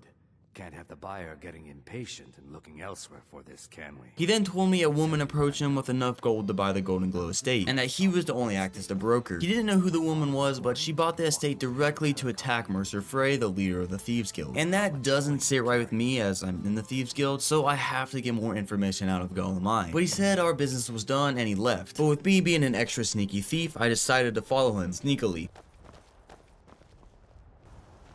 Golemai eventually made his way down and out of Solitude into the East Empire Company's warehouse. Solitude is a giant port city, so that explains why he's here. And there were a ton of guards and bandits in this warehouse for whatever reason that me and Lydia had to take down. And I had recently learned the conjuration spell to summon a flame Atronak. A flame Atronak is basically a flaming warrior lady thing that fights for you and sets enemies on fire for around 45 seconds. But more importantly, I can use it as a meat shield. But as I was too tired and I didn't have enough magicka to conjure one, I wasn't able to. Okay, oh, I want to see if I can do the flame Atronak.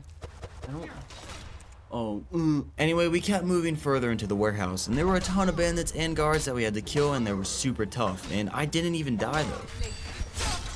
What? Okay, that was a lot. Anyway, we finally cleared out all the enemies, and I found Golemai in the very back of the warehouse. I guess killing around 20 of his friends made him fear me a little bit as he finally fessed up. The person that bought the estate was named Carlia. Apparently, she killed the last leader of the Thieves Guild, so her and Mercer are mortal enemies. So I have to go inform Mercer of this discovery right away, so I caught a carriage back to Riften before the end of the day. I was exhausted when I got off the carriage at Riften in the very early morning of day 22. So after crashing at the Bee and Barb and filling my belly full of food, I ran back down to where the Thieves Guild was located. Mercer was waiting for me down there, and I told him everything that had happened, and he was less than pleased to hear that this Carlia person was back. No, it can't be.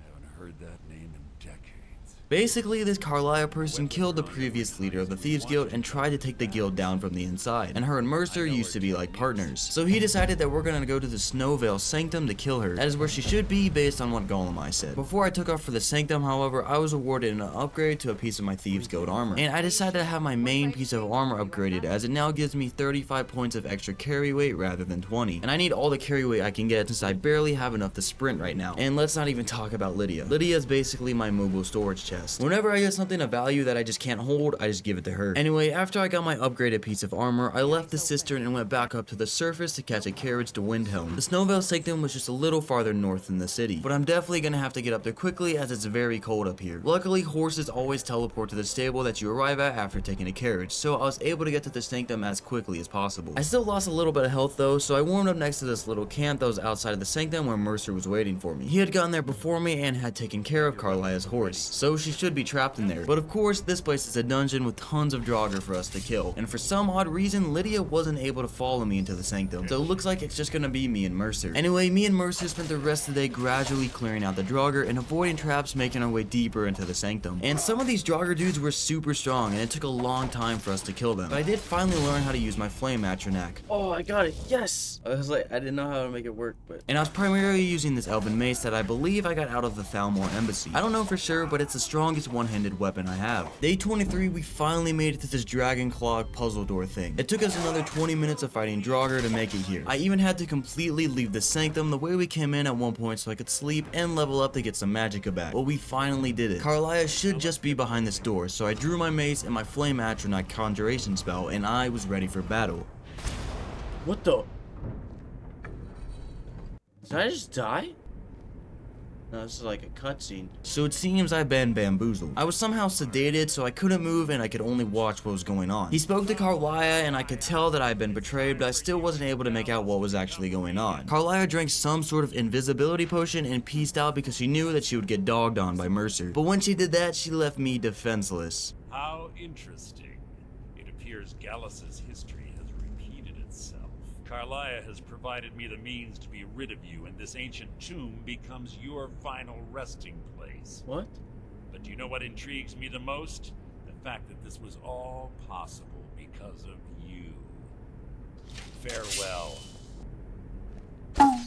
However, I woke up outside at that camp that I visited before going into the Sanctum, and Carlia of all people was standing there right next to me. She had actually shot me with an arrow that sedated me, but it turns out it actually saved me since it slowed my heart rate when Mercer stabbed me, so I wasn't able to bleed out. She then explained that Mercer had basically betrayed the guild and killed the past Thieves Guild leader and then pinned it on her, but she had no way to prove her innocence except for some journal that the previous leader had. However, it was written in some weird language that almost nobody in Skyrim knew except for Gallus the leader, who was killed. So since she saved my life, I guess I do owe it to her and the guild to help stop Mercer. So I had to speak to some guy in a nearby town of Winterhold who might know how to translate the journal to see what it says. So just like that, after being poisoned and stabbed, I was back on my horse riding over to Winterhold, and I quickly found the dude I was supposed to talk to in an inn. His name was Enthier, and I gave him the rundown and I told him that I needed to translate the journal. However, he wasn't able to. The journal was written in the Falmer language, which almost nobody speaks or even recognizes it that. However, Enthier was able to point me in the direction of the court wizard of Markarth, a man named Calselmo. He's supposedly one of the only people who can read and understand the Falmer language. But Markarth is on the complete other side of the country from here, and there's no carriage in Winterhold. So I rode my horse back to Windhelm and took the carriage through the night to Markarth. Day 24. Well, this is gonna be an interesting day because a lot of things go wrong. I made my way out to Markarth via the carriage, and I spent the night at the Silverblood Inn to sleep and eat. And after I was fully rested up and replenished, I ventured deeper into the city of Markarth, eventually making my way into a place called the Understone Keep. The court wizard Calselmo was here, and I asked him if I could view his work on the Falmer language so I could translate the journal. But he said no, and then basically flipped me the bird verbally. And believe me, I tried every technique for this guy to let me see what he was cooking on in the Falmer language, but he wasn't budging. Do you realize that at a snap of my fingers, I can bring the entire Markarth city guard to my defense? So with me emerging as being one of the best thieves in Skyrim, I simply stole a key when he wasn't looking to get into the Dwemer Museum where the translation should be. The problem was, however, the guards. There were a ton of guards throughout the museum, and I was nowhere near strong enough to take them down. And the guards are probably on every kind of performance enhancing drug you can imagine when in legendary mode. So I tried to revert back to being a sneaky thief, but these dudes would catch me every time. I couldn't even make it out of the first room. I would try and wait until the guards turned their backs, and then I would sneak past. But somehow they have a third Spider-Man sense or something, and they would immediately catch me. So after doing some research on this quest, I realized that I have two options: fight the guards, which I can't do because of legendary difficulty, or sneak past. But I've tried both to no success. However, I think I have a solution. If I somehow level up my sneaking abilities like a ton, maybe to even 100, I should be able to sneak past all the guards with no problem. But now, how do I actually do that? Later on, after doing more research, I found a method that is a little cheap, but come on, I've already been through enough, and it's not like it's cheating. I have to go back to the Guardian Stones that I visited all the way back on day 1 first, however. So I left the city of Markarth and used the carriage to get the Whiterun. And I then rode my horse all the way past Riverwood to the stones, and I then activated the Thief Stone. So my skills like sneaking and lockpicking will now level up faster rather than my fighting skills. And I now have to make my way up to High Hrothgard where the Greybeards are. But as I was making my way back towards Riverwood, there's literally a dragon. And the dragon decided that he wanted to beef, as it tried to start attacking me when I arrived in Riverwood. That was its biggest mistake though, as me, Lydia, and the rest of the town's guards descended on it to kill it. And I didn't do too much, as you can guess, since it can kill me in about one attack. And I just moved to different parts of cover around town, shooting a few arrows at the dragon. That is until it finally landed and our whole dragon killing force surrounded it, and we took it down with melee weapons. And of course, I devoured its soul for dinner and then took all that it had to offer of value. I now have a new problem though. I can't find my horse. I don't think it's dead, but it ran off and I can't find it. Oh well, I can tough it out. I made most of the rest of the trip to Iverstead on foot, but I did steal some random horse to finish the rest of the journey. And I'd also like to mention that Helgen has now been taken over by bandits. I really don't have any more information on that though, as I didn't stick around too long after being attacked. I spent the night at the Iverstead Inn and started walking up the steps to High Hrothgar in the very early morning of day 25. But it didn't go well. I'm definitely gonna need a horse if I want to get back up to the Greybeards. So I loaded back in and tried to find the horse that I stole to get to Iverstead, but it was nowhere to be found. I even started journeying back on the path to Helgen to look for it, but all I found was a thief that tried to rob me. And I killed him for his crimes. Well, Lydia killed him mostly. And with me not finding a horse that I was looking for, I walked back to Iverstead. And I decided I would keep walking down the hill and back down the mountain to Whiterun to regroup. But as I was doing that, it looks like more bandits moved into those weird bridge tower things that I already cleared earlier on in the playthrough. So I fought them for a little bit, but I eventually got bored and just ran away. But I was attacked once again by some random dark elf just as I was about to reach Whiterun. But me and Lydia put him down with our combined efforts, but I did eventually make it to Whiterun. And I was tired and cold, so I got the same room in at the Bannered Mare for some time. And I also sold some of my items to Belthor across the street from the Bannered Mare. I'd collected a lot of junk and I wanted to shed some weight. And I then left the city and took a carriage back to Riften. If my horse was still alive, it should teleport to the Riften stables. And thankfully it was, because it was waiting for me as soon as I loaded in back at Riften. So I'll have to run all the way back to Iverstead, then and up the mountain, but it'll be alright because I have my precious horseback. I'm not gonna do that today though, however, because I want to shed some more weight. So I made my way back down to the Ragged Flagon and sold a few more items to Tonalia before the end of the day. I got some rest and bought some food in the morning of day 26 before heading out to High Hrothgar. It took me just under 5 minutes to run from Riften to Iverstead, and then another 5 to make it up the mountain all on horseback. Now that doesn't sound too bad, but have you ever tried to ride only a horse wherever you wanted to go? No playing music, no videos on your other monitors, not even your phone open to where you can see it. No, you haven't, because all of our attention spans are being whittled down by TikTok and Instagram Reels. That's right, I'm calling you out. I know you're either scrolling on your phone right now or looking at something on your other monitor. Anyway, I made it up to High Hrothgar, where I can finally power level my sneak. I made Lydia wait outside because this is gonna take a little while and involve some violence. Basically, the whole strategy is to hide behind one of the graybeards and continuously stab them in the back over and over. And since you're hidden and they can't see you, it levels up your sneak really fast. I'm not sure if it helps that they're so high level or mostly that they don't move much. Anyway, I spent the rest of the day stabbing the graybeards in the back, and when they would finally get up, I would act like nothing happened. The goal wasn't to kill them, just to use them as stabbing bags to quickly level up my sneak. And it was working quite well, but it's still gonna take some time. Day 27.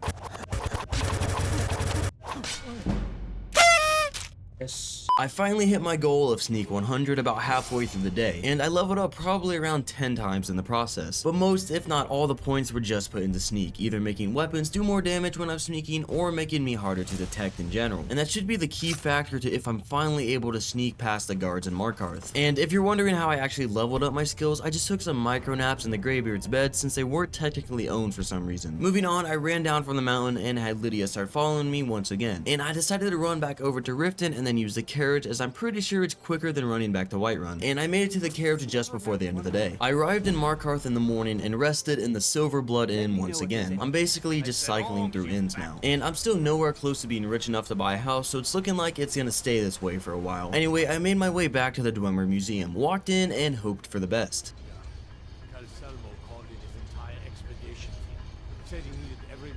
No, you just need a good sneak. Makes sense. I don't think I upgraded mine at all before this. Yeah, looks like I was right. Having a good sneak skill was a key that I was missing to get past the guards. And the room past that, however, had 2 super strong guards that I wasn't able to sneak past. So I had to summon a Flame Atronach and put them down. And it took me a long time to do this since I didn't have Lydia follow me in here, as he would definitely get me detected. And after getting past those 2 guards with violence, I came into a section where there was 2 more guards pacing up and down a hall. But there was also another hall with a staircase that I could go down. What?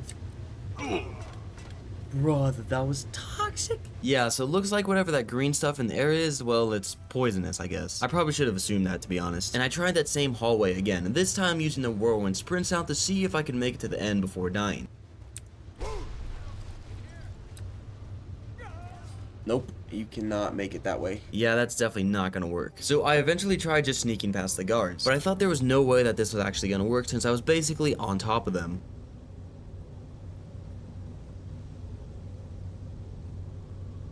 No way that just worked. Anyway, I kept seeking my way past more guards and through the museum until I made it to this weird stone thing that should tell me how to transcribe the language. And I had to grab some charcoal and paper from Calselma's office, which was nearby, and luckily it was empty. And I then duplicated all the writing on the stone in seconds. I can read and write that fast, I don't know what to tell you. And there were some more guards that came into the room after I duplicated the transcribing thing. But having maxed out sneak is basically a cheat code. One dude even detected me, but I was able to walk right by him and he didn't see a thing. No way. Did I just pull a fast one on him? And I then jumped out of a tower into a waterfall below and left Markarth in a carriage back to Winterhold. That was quite possibly the most successful heist of all time. If I don't get promoted in the Thieves Guild soon, I don't know what's gonna convince them. The leader of it did recently go rogue though. They'll probably have to sort that out first. After waking up from staying in the inn in Winterhold, I went outside because I had to go speak to Enthyr. But this is what I saw when I walked out. What? And while I was fighting the dragon, I realized I didn't have a certain someone fighting with me. Oh, Lydia is in Markarth. I forgot Lydia in Markarth. So it looks like I'm gonna have to fight this dragon alone with whatever guards are in Winterhold. I really don't think there are many. And yeah, it wasn't going well. It was super cold in Winterhold, so I couldn't stay outside for too long. And I had to keep coming back into the inn to warm up. I did realize, however, Enthyr is just in the basement of this inn, so I left the dragon outside and went down to talk to him. And Carlia was there as well. At first they were tweaking out because the literal dragon was outside, but eventually they did calm down and Enthyr started translating. And I didn't understand much of the translation, but I knew something was important when Enthyr said something about the Twilight Sepulchre. Gallus also repeatedly mentions his strong belief that Mercer desecrated something known as the Twilight Sepulchre. I don't really know what it is, but Carlisle really got nervous when she heard that. Shadows preserve us. So it's true. And I was still not totally sure what was going on, but Carlisle told me to meet her at the Ragged Flagon when I was ready. Whatever Mercer is doing with the Twilight Sepulchre thing is definitely not good. She also explained to me what Nightingales are, but to this day, I still don't know what they are or what they do. She did, however, give me a Nightingale blade, and I do like free weapons. And I might have to use it to put down the dragon that was still waiting for me when I went back outside. And I did manage to kill it about 15 minutes later of fighting and warming up inside the inn. Dragon souls just taste so good, man, I don't know. Anyway, after devouring the dragon soul and warming back up in the inn for the final time, I rode my horse over to the Windhelm stables, and I then used the carriage to go to Markarth to get Lydia to follow me once again, and then the carriage to go back to Riften, and that is where I finally got some sleep in the Bee and Barb for the night. I emerged from the Bee and Barb on day 30 and watched another thief get killed, and I'm definitely repping the Thieves Guild armor right now, so I'm definitely getting some side eyes. Anyway, after looting the thief's body, I made my way down to the Ragged Flagon, where Carlisle was waiting for me. We then went into the Thieves Guild training area to confront the guild. Brynjolf and 2 others were standing there waiting to attack if anything were to go wrong. But luckily that won't be necessary, as Carlisle handed Brynjolf the journal that had been translated. It stated that Mercer had been stealing from the guild for years, and for one last piece of proof, the thieves opened the vault. It had been completely cleared out by Mercer. He had taken everything that the guild had worked for. Everything's gone. Get in here, all of you. So it's clear Mercer needs to be caught for his crimes against the guild, but we had no idea where he could be. Except Brynjolf knew of a place where he might be able to find them, or where he is gonna be next. You see, Mercer owned a house in Riften that he rarely stays in for some reason, but that's our best bet. So I returned to the surface with Lydia and found the house. It took me a while to figure out a way in, but I eventually discovered that if I shot an arrow at this moving part, it dropped a ramp where I could gain access. And we then made it inside the house. Now it's just time to get any information we can and get out. Oh! Yeah, for some reason there were just bandits chilling in this dude's house. Anyway, we managed to put them down, but they were pretty tough as usual. But I kept moving forward, finding a hidden entrance to the basement with a bunch of traps inside of it. And after making it past the traps, I found Mercer's plant and brought them back to Brynjolf and the Thieves Guild base. He's going after the eyes of the Falmer? That was Gallus's pet project. Brynjolf read the plan and said that Mercer was going after something called the Eyes of the Falmer. I'm not totally sure what they are, but if Mercer managed to get his hands on them, he could disappear from Skyrim and live a nice life somewhere far, far away. So we have to stop him. And after conversing with Brynjolf some more, Carlisle eventually joined in and said to meet her outside of Riften next to some stone. Alright, that's a weird place to hold a secret meeting when we have a whole secret area under the city, but alright. Anyway, I met Brynjolf and Carlisle out there being pretty confused to where I actually was. Once I got there, Carlisle said to follow her, and she'll explain on the way on how we'll get an edge to defeat Mercer. Apparently this place was called Nightingale Hall, where the Nightingales train or something. I still have no idea who they are or what they even do. But Carlisle directed us over towards the armory and said we're taking some sort of oath. Now, I don't know what the oath is, but the armor looks pretty awesome, I have to be honest. And it has some really good enchantments that'll make fighting a lot easier. Now, going back to that oath, Carlisle said we need this nocturnal person or god at our backs to have any chance of taking down Mercer Frey. So we'll become Nightingales, but the catch is we have to guard this Twilight Sepulchre place in life and death. Now, there isn't any way around this, so I guess I just kind of have to do it. Anyway, we're taken into this giant room with little areas for us to stand over water. And then there was this giant purple orb that appeared and started speaking. It was crazy, man. I thought it was on drugs. Once again, I didn't know what was going on, but I eventually became a Nightingale, I think. I don't feel any different. I still don't know what it means, but all I know is I have the sick suit of armor now. I then had to speak to Carlisle once more, and she affirmed me that Mercer had stolen something called the Skeleton Key from the Twilight Sepulchre, betraying the Nightingale Oath or whatever. But apparently it can unlock all doors and locks. Now, I mean, I'd like to have this for myself, but I decided to be the bigger man, and we need to put it back in the Twilight Sepulchre because no man should have that much power in their back pocket. So after that, Brynjolf informed me that after Mercer Frey is dead, I can become the new Thieves Guild leader. We both feel that you have the potential of replacing Mercer as leader of the Thieves Guild. And that was music to my ears. Looks like I'm moving up the ranks after all, going straight from the bottom to the top. Anyway, I have to put that all on the back burner for now because we now have to go find and kill Mercer Frey. He should be out in some Falmer dungeon trying to steal the eyes of the Falmer, and we have to get there and stop him before he can escape. So I took a carriage to Windhelm before the end of the day and slept in the inn there. 8:31, I'm in Windhelm, ready to try and take down this Mercer Frey guy once and for all. And I stopped into the inn of the city and bought some food before mounting my horse and traveling off to a place called Erkenling.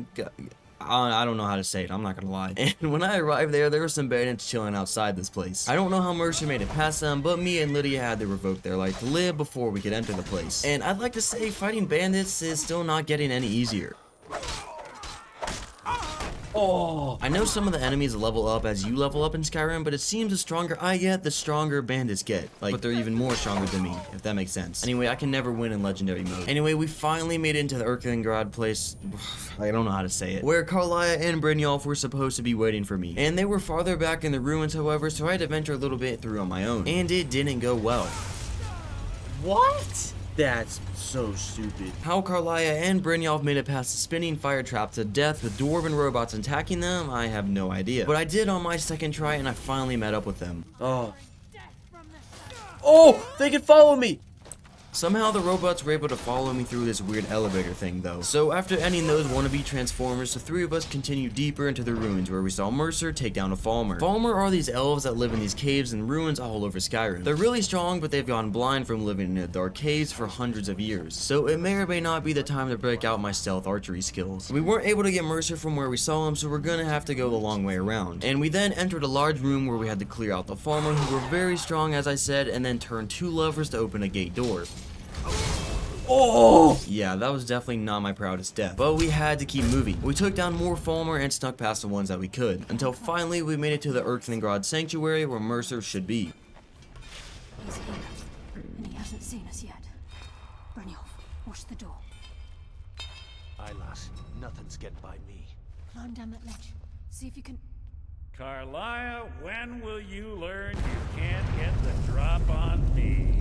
Yeah, so our sneak attack didn't really go to plan. Mercer had gotten the eyes of the Falmer, and after a long villainous yap session, it was time to fight him. And you think it'd be pretty easy, right? There were three of us and one of him. But he used this weird spell that controlled Brynjolf and made him attack Karliah, so it was only me against Mercer.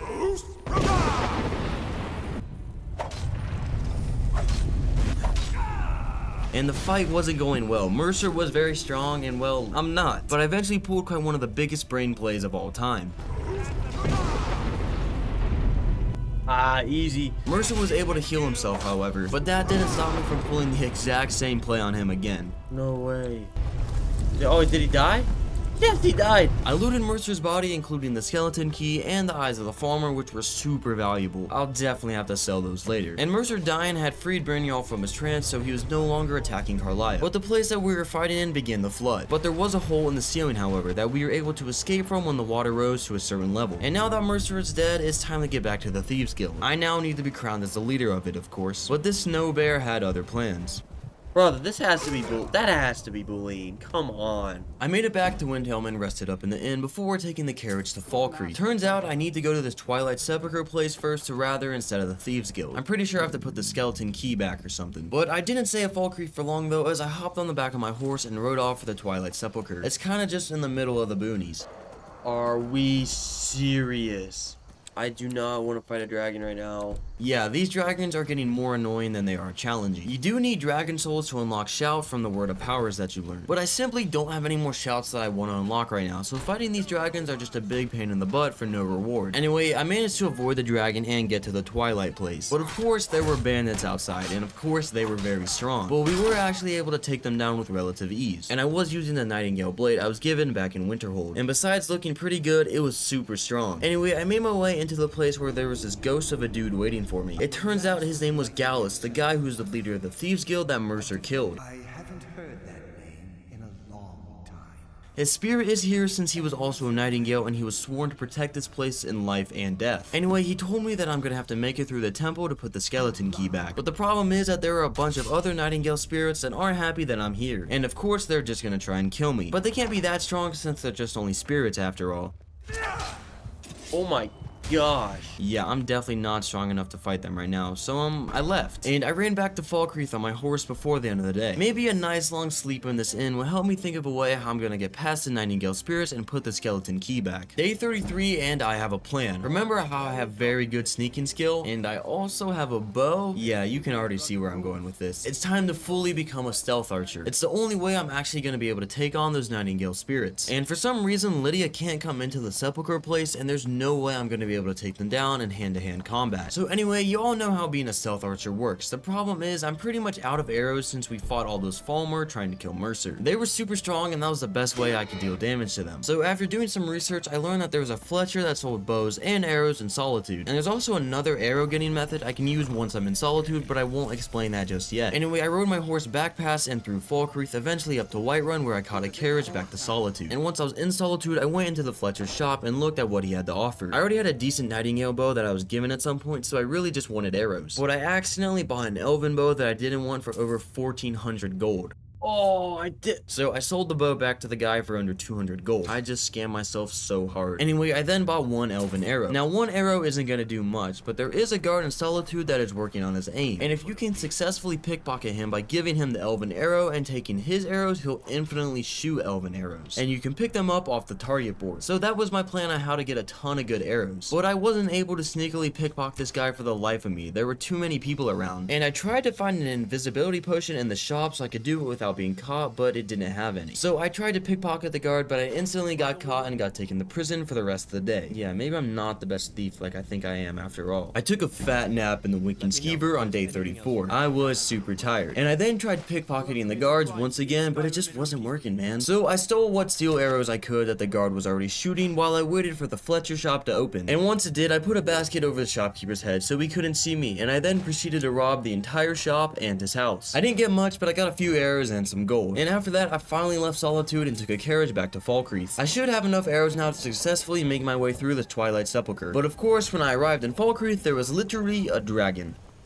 Bruh. After resting up from the long carriage ride in Falkreath Inn, me, Lydia, and the guards went to town killing this dragon. Oh, are we serious? Anyway, the dragon was dead by the end of the day, and its soul tasted very good. Okay, finally back out in that Twilight place. I did hear another dragon flying overhead on the way out here, but I couldn't be bothered to fight it. Anyway, I made it back to where the spirits are, crouched down, and got my bow ready. And I started walking towards my prey, and I kept walking and walking. Yeah, I realized I can literally just sneak past all of the guards. So the past 2 days were pretty much all for nothing. Anyway, I decided to just run with it, and I kept moving, and eventually making my way to this room where the light would almost burn me to death, but I was able to skillfully maneuver through it. And then there was a door that I had to pull 2 chains on either side of the room. Once again, I skillfully figured it out without having to look it up. And I then made my way past some traps until I got to this giant pit, and I had to jump into it. And at first nothing happened, and I thought I was doing something wrong, but my character eventually pulled out the skeleton key, and the floor kind of just sunk in. I hadn't made it, and I put the skeleton key back to where it belonged, so no one in Skyrim would have that much power again. Then the nocturnal lady popped out of the ground. She didn't sound very happy that I returned her key, but she basically just said thanks and then dipped again. And I was then able to choose one of 3 powers. I don't really know what they were, but I ended up choosing the subterfuge one. If I use it, it'll have people and creatures in my spell's area attack anyone for 30 seconds. Sounds like it could be useful, but I'll most likely forget about it since it's buried in the clunky UI. Anyway, I then left the Twilight place and found Lydia fighting a vampire outside. It died pretty easily, but maybe I should have taken the invitation to join those vampire hunters more seriously. Anyway, I was super drained, so I rode back to Falkreath and crashed in the inn once again. But now peace has been restored to the Thieves Guild. I'm sure when I come back, I'll finally be crowned as the leader of the Thieves Guild, but I'm not gonna do that just yet. Because remember the whole dragon crisis? Yeah, that's still happening. So I spent most of the day riding from Falkreath all the way back up to the Greybeards' castle to talk to them. I needed to talk to them about a shout that was pictured on Alduin's wall. However, the Greybeards weren't so happy when I brought this up to them that I need to learn this shout.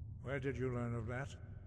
Who have you been talking to? And I learned that it's called Dragonrend. The Greybeards like to only use their shouts for good, and Dragonrend is the complete opposite. It's basically every swear word you can think of combined in dragon language. Anyway, the Greybeards said that the only one who could teach me this shout is their leader, who's some dude named Parthenax. He lives in seclusion on the very top of the mountain, but the journey from High Hrothgar to the very top is very dangerous. So I was then taught another shout called Clear Skies, and it'll help me get rid of the raging winds on the mountain, so I should be able to scale it. But with me thinking ahead, I can't go up there just yet. You see, it's very cold on this part of the mountain alone, so it's going to be even more cold when I travel further up it. So I need to craft a campsite that has a fire and a bed. That'll be able to keep me alive while I'm at the very top of this mountain talking to this Parthenax guy. So after being taught the Clear Skies shout, I left High Hrothgar, and I actually walked down the side of the mountain on my horse, which landed me in Riverwood where I needed to be. And I just figured out that I could actually do this. If I knew I could get down the mountain in less than 2 minutes, I could have saved so much time earlier on. Anyway, I headed to Alvor's house that I visited all the way back on day 1 with Hadvar. I came came over here because his house has a forge, and I need a forge to craft the campsite. The problem was, when I was looking into the forge, I wasn't able to find the option to actually craft the campsite. So after doing some research, I found out I needed to buy the ability with real life money in the creation club thing in the settings in Skyrim. I'm pretty sure I'd spend like $9 to do this. So this is a perfect time for me to ask you to subscribe, because my wallet will never be the same after this purchase. Anyway, I also purchased the ability to make backpacks, which give you a ton more carrying capacity. So maybe that $9 wasn't a bad investment after all. Anyway, I waited until morning to buy some resources from Alvor to make a campsite and a backpack. I also needed to cut some firewood for the campsite, so I tried to do that with a wood cutting axe I found laying around. But just as I was taking my first swing, I was attacked by thugs. I don't know where these dudes came from, but they managed to kill me since I was overweight and couldn't run. But I was able to take them down with Lydia after spawning back in. And one of them had this note from this person named Fabida. They wanted to teach me a lesson, but I taught her thugs a lesson. I'm not gonna worry about that person though. I finally got the firewood that I needed and crafted the campsite and then a hunter backpack. It gave me an extra 75 points of carry weight and made bows do 10% more damage. Perfect for being a stealth archer. Anyway, with me now having both of these items, I got back on my horse and set back out for High Hrothgar. And I arrived just before the end of the day. And I was pretty tired from my journey, so I slept in one of their beds to rest up before having to travel to the very top of the mountain. Day 37, time to go meet this Parthenax guy. I then warmed up by the fire for one last time, and then used a clear sky shout for the first time to get rid of the raging winds. And I then proceeded to die in another current of raging winds like 5 seconds later, but that doesn't matter. I made my way up the path by using the shout multiple times to clear my path. And there are also a few ice wraiths, which are these ghostly looking worm things that spawn in really cold environments. But I just ran past them and let Lydia deal with them. And then I finally made it to the throat of the world. Oh my god, I'm here.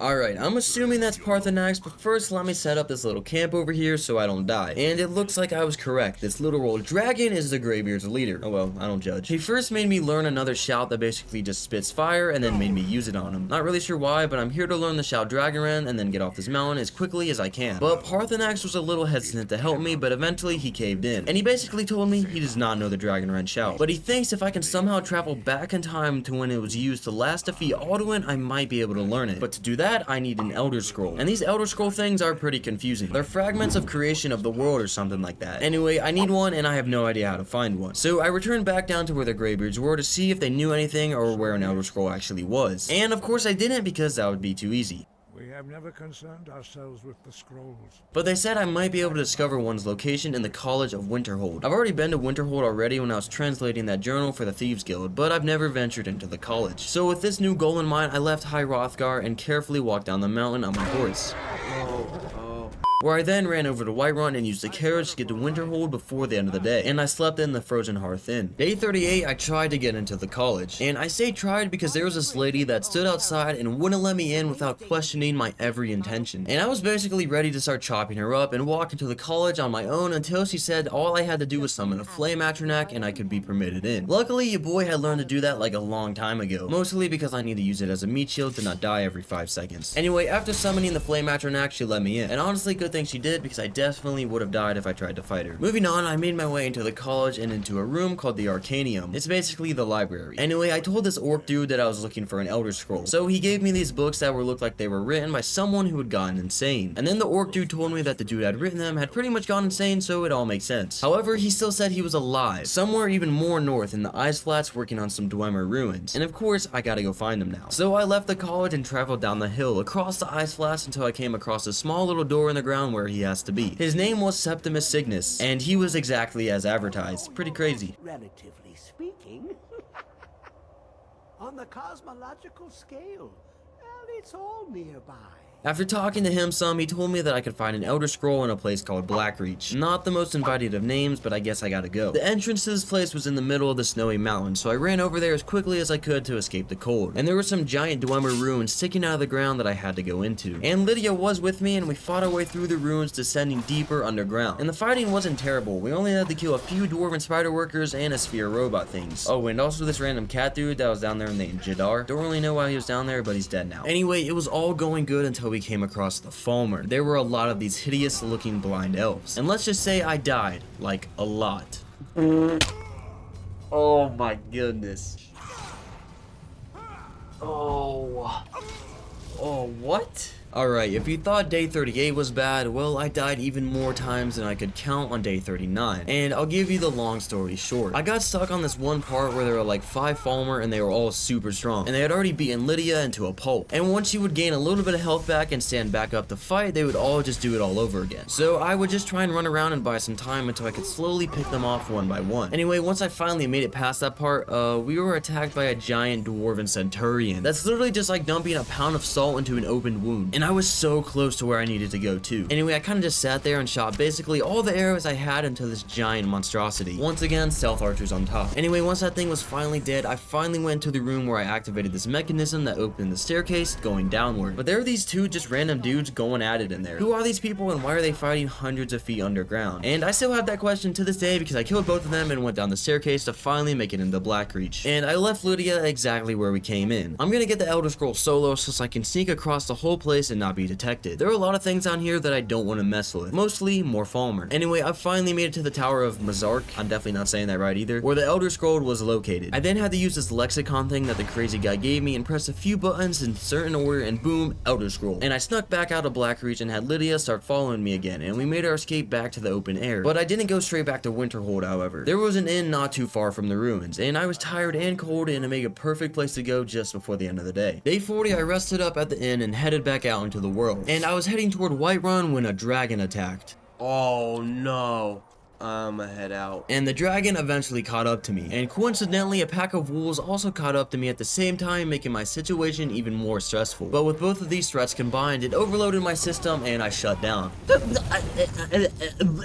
And I then proceeded to get stuck in an infinite death loop because I just had to quick save a few seconds before the dragon attacked. Really smart move there. And it took me a combined 4 minutes to finally escape the infinite death loop. I had to outsmart the dragon and use my whirlwind sprint shot to get away and then heal. It was just a big mess, to be honest with you. And I then proceeded to get killed by a saber cat when I wasn't looking.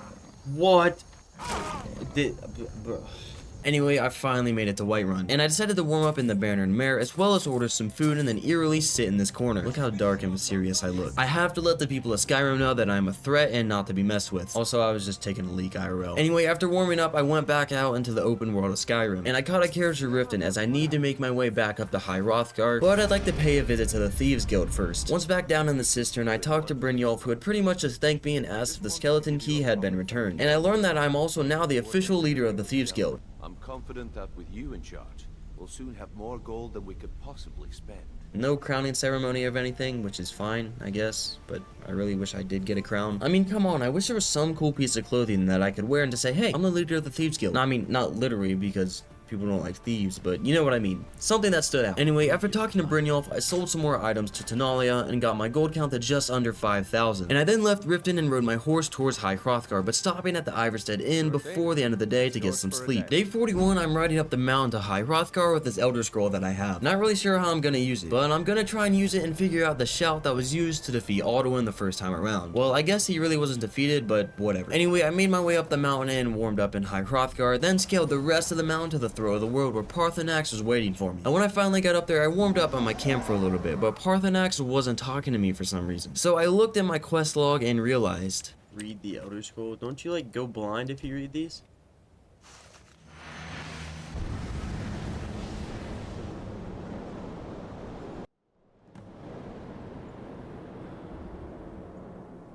I was transported into the past where there were these 3 warriors that used a dragon wren shout to ground Alduin. And I learned the shout, but it seems that I needed to know more as Alduin still wasn't dead. The 3 warriors then tried to kill Alduin, but with mere weapons it was no use. And one was even killed and then thrown into oblivion. But as the second warrior was keeping Alduin at bay, the third pulled an Elder Scroll from what I can only assume to be his cheeks. Then he banished Alduin from this world. Is that Lydia? Yeah, that was definitely a visual glitch, but Lydia is not supposed to be there. Anyway, I watched Alduin get banished, and then I was transported back to our current time. Lydia? Why was Lydia there? Oh, I'm freezing. What? And I now have to somehow defeat Alduin in Legendary mode. This is not gonna go well. But maybe this new nifty Dragon Wren shout I just learned will help. Oh, I got him. Wait, this isn't Alduin, is it?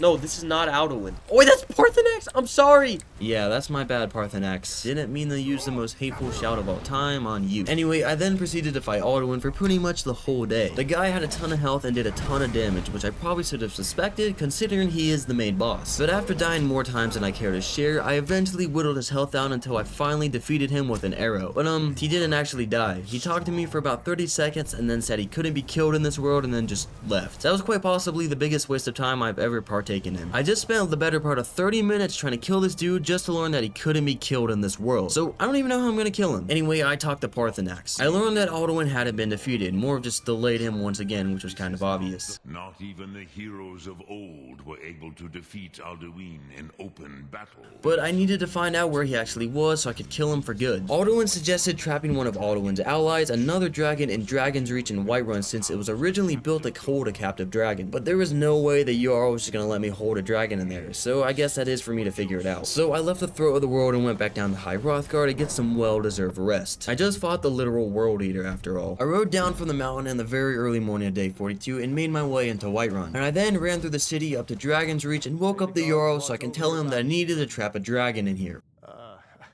I must have misheard you.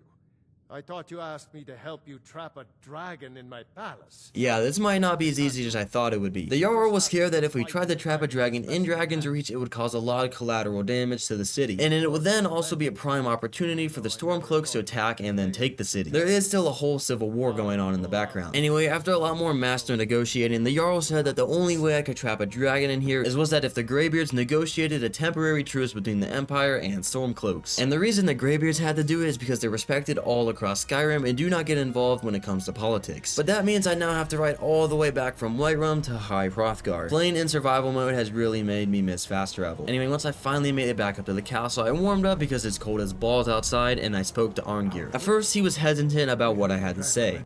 The Greybeards have never involved themselves in political affairs.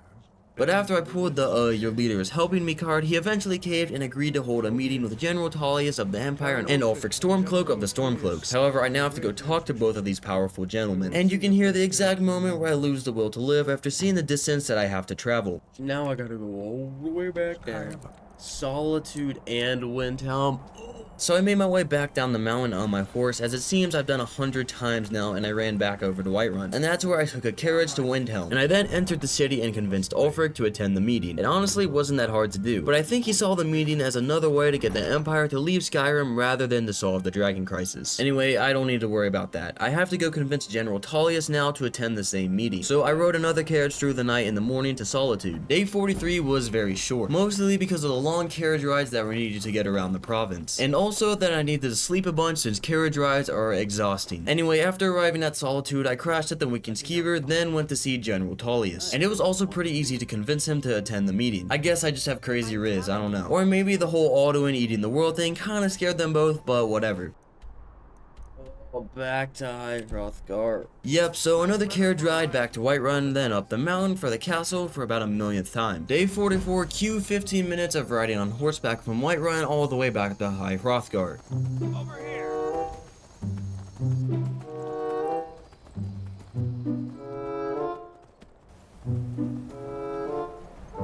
When I finally arrived, the Greybeards told me to take my seat almost instantly, so it seems that they were very prepared for this. Then what felt like the longest meeting of all time took place. It was only about 10 minutes, but it was basically just 10 minutes of the Stormcloaks and Empire fighting. But they did eventually come to a truce. Here's a basic rundown of the deal. The Stormcloaks would receive Markarth and Falkreath, while the Empire was given the entirety of the Rift and the city of Riften. It's a pretty fair deal if you ask me. And I guess the two opposing sides agreed, as these were the terms for the truce until the Dragon Menace was dealt with. But I wouldn't say it's a very firm truce. Both sides were hurling insults across the table the whole time. Mainly Ulfric Stormcloak, if I'm being honest. That might have to go into my decision later on when I decide who to join in the war effort. I'm definitely gonna join the Imperials, what am I saying? Anyway, the meeting ended and we were all free to go. So I now have to go back to Whiterun to actually trap this dragon. But I crashed in the Bernard Mare for the night. No way I'm shouting at a dragon to come visit Whiterun in the middle of the night when I'm tired. Day 45, let's go trap a dragon. I'm all rested and well nourished. This is prime dragon trapping elements right here. Anyway, I made my way into the Dragon's Reach and I used a shout to call this dragon named Odahviing.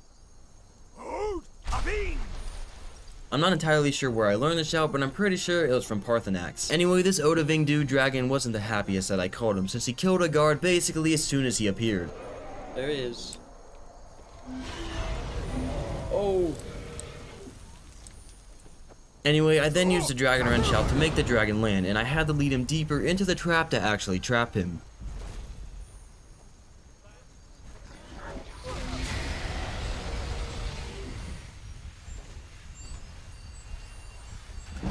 Yes. It seems when dragons get trapped, it kind of sucks the pride right out of them, because Odaving got to talking right away. You could tell he really wanted to be set free, but I had some questions for him first. The biggest one being, where is Alduin hiding? And unlike people, dragons don't really dance around questions, and I got my answer right away. He has traveled to Sovngarde to regain his strength, devouring the Silesure, the souls of the mortal dead. I was then informed that he got there through a place called Skuldafn. It's high in the eastern mountains and basically unreachable by foot, so basically I need this dude to fly me there. And he's being pretty honest with me, but I don't trust him that much since, you know, he's a dragon. Anyway, that only leaves me with one way to get to Skuldafn, and I'm not ready to fly on his back just yet. What if we just leave him here? Yeah, so it's at day 45, and I haven't done much in this world except a few quests and the Thieves Guild main quests. So, my gear isn't exactly the greatest. So I think I should journey around the world of Skyrim and get better gear, so maybe I'll actually stand a better chance to kill Alduin in a timely manner. So I decided to leave Odaving in the trap in Dragon's Reach. Anyway, remember those cultists that attacked me in Morthal all the way back like 40 days ago? Yeah, I need to travel to a place called Solstheim to see what that is all about. So I traveled in a carriage over to Windhelm, as they have ships that make voyages to Solstheim. And the only captain that had a ship ready to go was less than hesitant about going back to Solstheim, however. It's hard to explain. There's been something strange going on there for a while. He said that something weird is going on there, and that sounds exactly like something I have to figure out. But he was so hesitant to go back that I had to pay double his rate to go back to Solstheim. Money talks, I guess, but man, did this take some weight out of my pockets. Day 46 in, we're in Morrowind. Well, Solstheim to be exact. Before I could even disembark the boat, however, some dark elf dude who looked pretty similar to me actually started questioning me. I lied and said I was only there looking for work on the island, but slipped in if he knew anything about a guy named Mirak. He wasn't able to tell me much, but said investigating the Earthstone is my best bet. I'm not completely sure what that is, but I'm pretty sure this nifty little marker on the top of my screen will take me straight to it. But I'm not gonna do that just yet, because I'm pretty tired and very hungry from the journey to Skyrim to here. So I found the city's inn that was called the Retchy Netch. Ever seen an inn like this? It looks pretty weird, I'm gonna be honest. Anyway, I found the innkeeper in the basement of all things, and I rented a room. And I only slept like a few hours, but when I woke up, I was not in the inn. Here in my shrine. What? That you have forgotten. I broke free from my trance and started talking to a guy called Nilo. He wasn't able to give me any answers really, but said these people were all in the same trance-like state I was in. Looking back, the captain of the ship I arrived on was very hesitant to come back here, so I had to pay double the price. But he said something about losing whole days and having no memory of it, so this kinda seems like the thing that happened to him. Anyway, they're just building this weird shrine thing. And I told Niloth that I'm here to find a dude called Mirak, but he said Mirak has been dead for thousands of years. Mirak's been dead for thousands of years. But that honestly doesn't add up. The only clue that the Niloth guy was able to give me was that Mirak had an ancient temple up in the mountains. And if I know anything from temples back in Skyrim, there are definitely some things in there that I have to fight. But me and Lydia make a good team, except I don't know where Lydia is. I know at some point I told her to stop following me, but I can't remember when or where. So I found this guy named Teldrin Sero in the Retchy Netch. A blade for hire, he called himself. And that is exactly what I need about now. It looks like you already have someone with you. If you want me to join, you'll have to part ways with them first.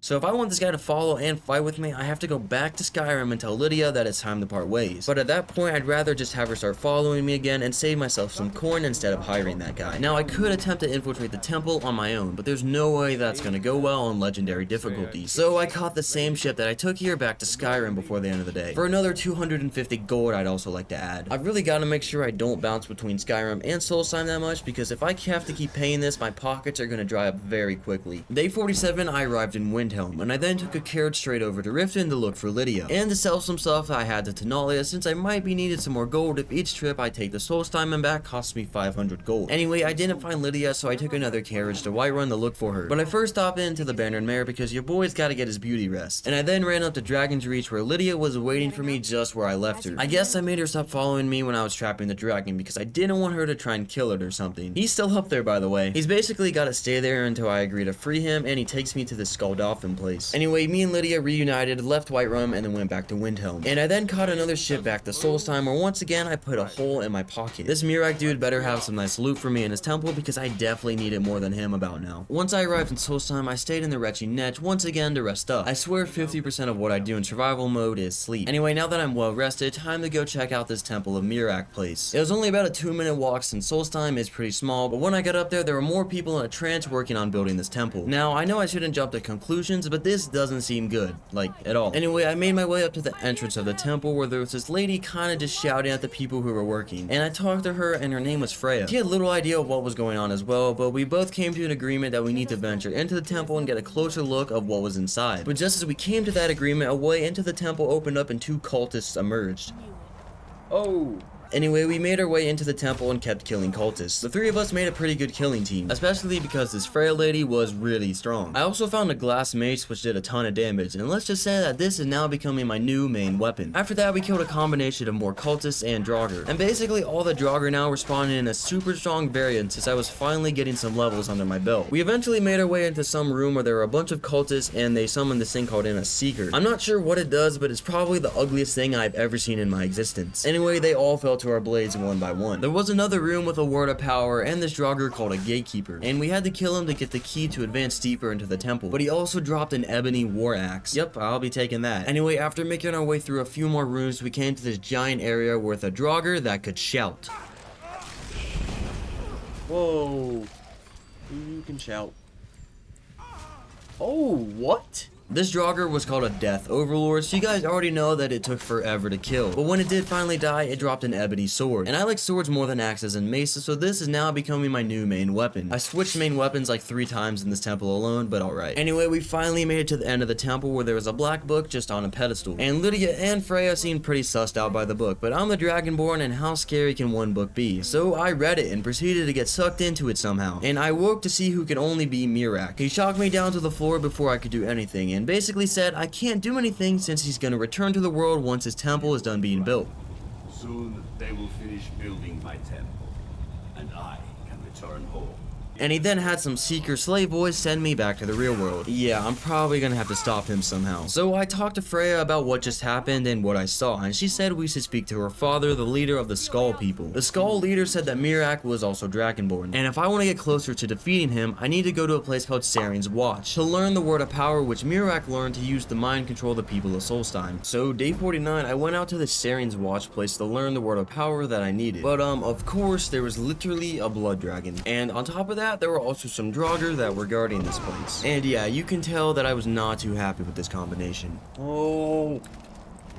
No! Anyway, the dragon actually managed to kill all the Draugr, which was nice, and then it flew over the hill and began attacking a frost troll. And for some reason, frost trolls are cracked out of their minds in legendary mode. So with the combination of that and me endlessly using the dragon wrench shell on the dragon to keep it grounded, it eventually died. But the soul that I needed to unlock this Ben Will shout somehow got stolen from me by Mirak.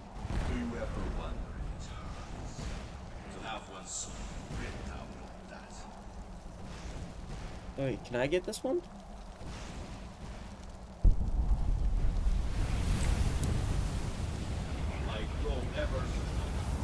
Nope.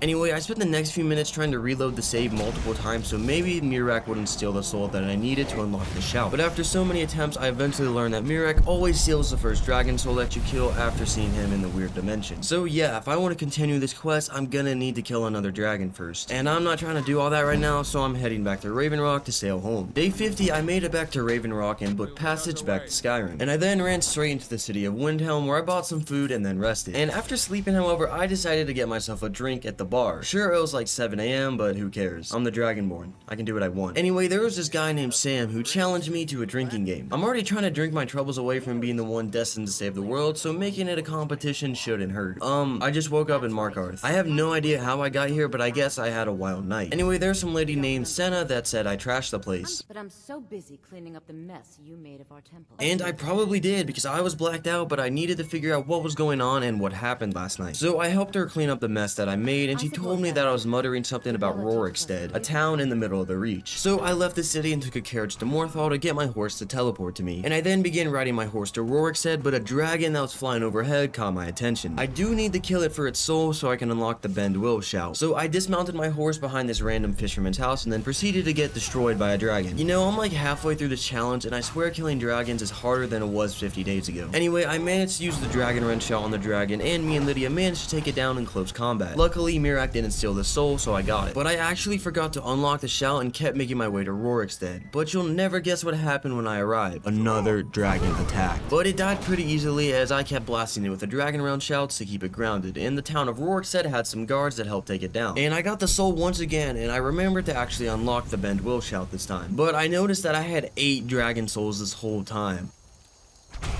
I had souls this whole time. It says right there. Yeah, so it turns out I didn't need to leave Solstheim after all, but now I'm doing this. I gotta right my wrongs from the wild night before. I spent the night in Rorikstead and got back on the grind even before the sun came up. And by the grind, I mean righting my wrongs of the night before. Anyway, I met this farmer named Anis.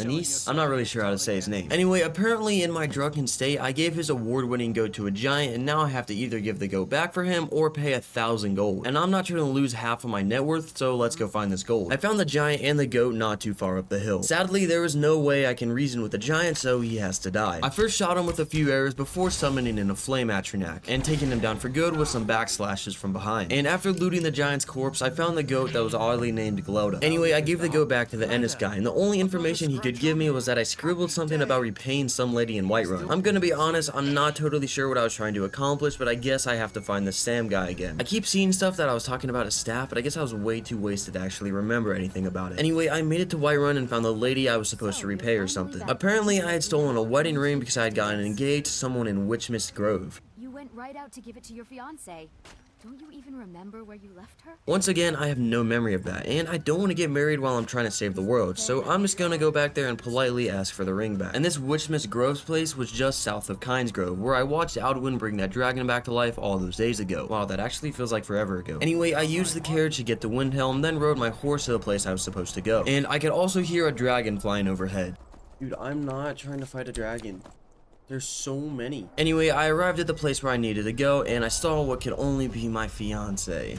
Darling, I've been waiting for you to return, to consummate our love. Yeah, I don't know how many drinks I had in me, but I had to kill the Hag Raven to get the ring back. And it took way longer than it should have because it had so much health and Lydia wasn't doing a very good job of actually attacking. And I rode my horse back to the carriage in Windhelm before the end of the day. I got some rest back in Whiterun on day 52 before giving the ring back to the Isolde lady. And the lady then told me that I needed to go to a place called Morvenskar where the staff or something that should supposedly be there. And it was back out near Windhelm, so you already know I'm back on that carriage, boy. Anyway, this Morvenskar place is some type of fortress, but instead of being overrun with bandits like these types of buildings normally are, it was overrun with super powerful necromancers and mages. And I thought I would be alright, however, as I have Lydia and I can summon infinite flame Atronax to use as meat shields. But in particular, there was one enemy called a pyromancer that could throw fireballs that would do a majority of my health in like one hit. And to make it even worse, she was able to do this effect where you get too close to her and you were to burn. And if she got low enough, she would just heal back to full health. She is literally impossible to kill, I swear. Anyway, I eventually snuck away and let Lydia keep fighting the pyromancer while I went over to where I was supposed to go. And as I was standing there, some portal blue orb thing popped up and I wasn't sure what was happening, but I decided to just keep standing there and in it. There's so many enemies. Oh. You could just leave.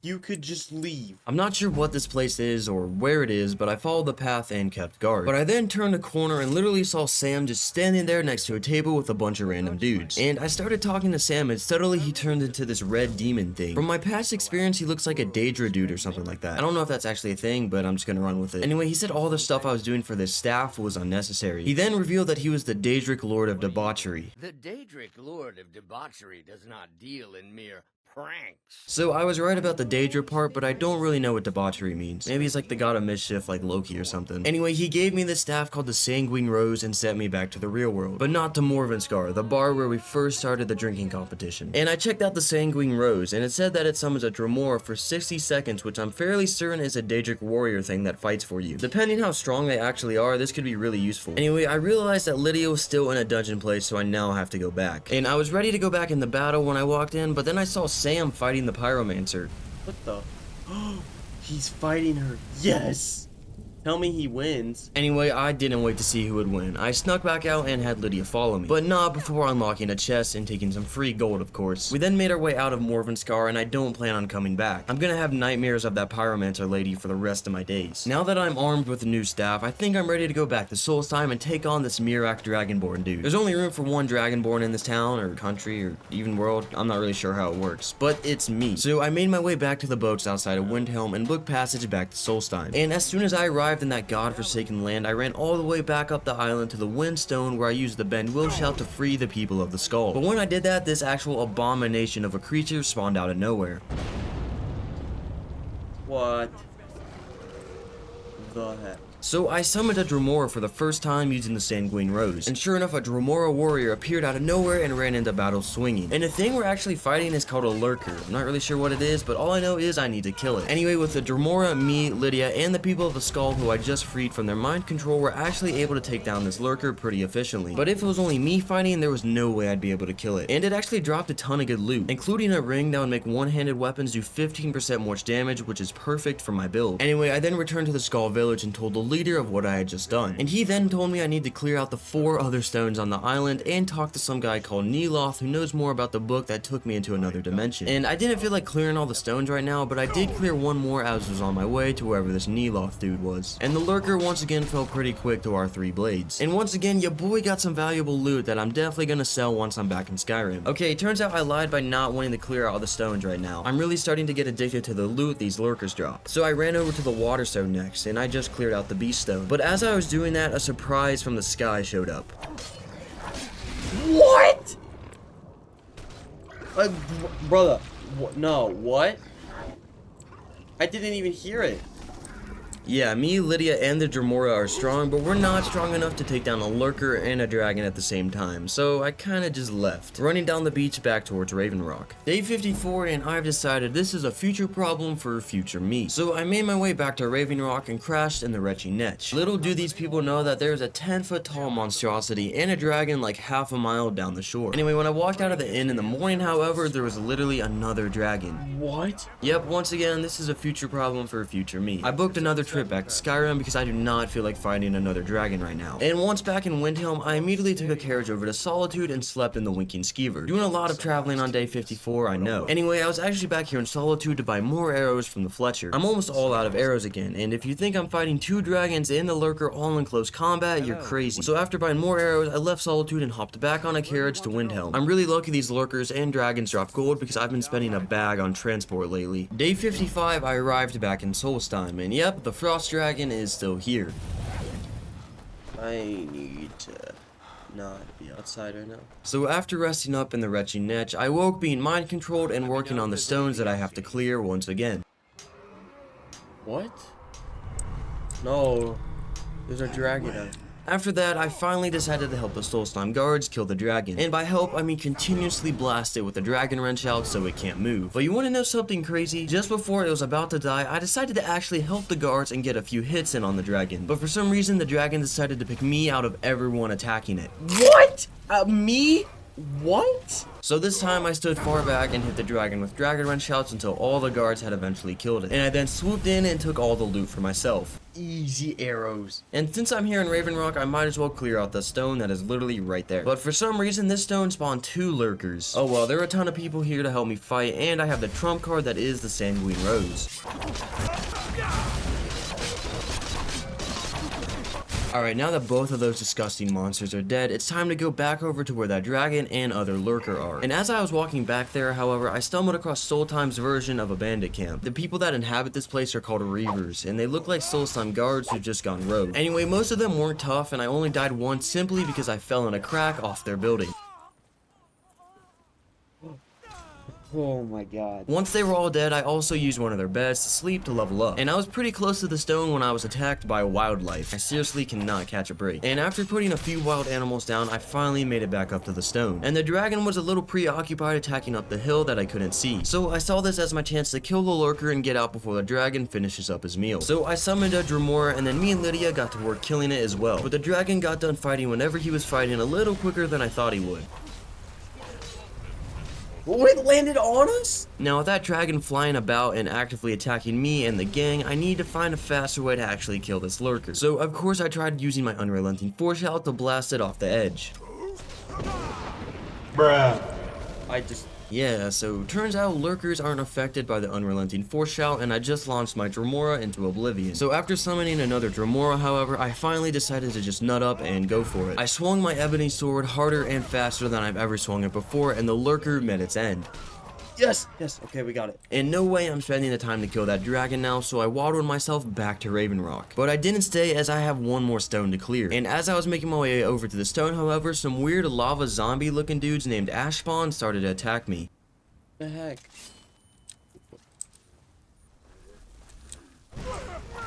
Oh my god, they don't die. They were super strong for some reason, so I let my Dremora and Lydia do most of the work before joining in. And once they were dead, I used the bend wheel shell on the last stone and we chopped up the last lurker. And the lurker dropped a circlet of eminent archery. So when I had this circlet on, I did 30% more damage with bows. And that is honestly kind of insane and awesome because I love being a stealth archer. Day 56. I just realized I have not been recording. Oh my god. Stuff like this tends to happen when I'm recording these videos with around 100 hours of footage. Anyway, luckily I caught this error pretty early on into the day. But at least this gives the artists here at Grantee LLC another chance to stretch their legs and vividly detail what I did. Okay, so you guys saw me clear the last stone on day 55, so that stuff is all done. So I then went over to this weird mushroom village where I talked to the Neeloth guy I first spoke to way back here when I got on Solstein for the first time. He said there was another black book that I could use to try and get to Mirak in some sort of dwarven ruins nearby. And he also said that he would come with me and help me get the book since he was interested in the black books as well. And the ruins were just down the coast, so we went there and cleared out the bandits that were guarding the place. And just before the recording picks up, I realized that I needed to activate certain control panels to restore steam power to the ruins so I can open the case to get the black book. And there are these 4 little cube things that I have to get to fully restore power, so we have to hunt through the ruins for those. But 2 of them were at the very front of the ruins. Fighting through these dwarven things really aren't that bad with the 3 of us. Well, I probably shouldn't have said that. We came across these dwarven ballista things that have a ton of health and shoot bullets that hurt a lot. But we managed to take both of them down, and after some time I grabbed the 3rd cube that I needed. I feel like that thing's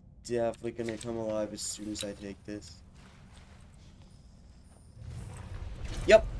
What did I say? We managed to book it out of the room before the Centurion could do too much damage, however. But we were followed by some dwarven spheres and spider workers. And fast forwarding through a lot of fighting, we eventually came to a room where the last cube was. And I had to activate a different control panel to get different bridges to come down so we could actually make our way to the cube. And once I had the last cube, however, I was able to use all 4 of them to drain the water and restore steam power to the ruins. But of course, this alerted a dwarven Centurion master to our presence. So I obviously summoned a Dremora who put the Centurion out of commission pretty quickly. And I then looted the Centurion and then came back for some pretty mid loot. Anyway, after that we finally left the ruins back up to the surface where I was able to press the button that brought the black book out of the ground. And of course, I now have to read this black book. And I'm honestly not excited about it since I literally got pulled into another dimension and tortured the last time I read one of these things. Anyway, time to go back to that weird green place. When I entered, I wasn't immediately tortured this time, so this is a better start. I instead saw these giant floating eyes that began talking to me. I'm pretty sure this dude's name is Hermaeus Mora and he's the leader of this place, I guess. He also called this place Apocrypha.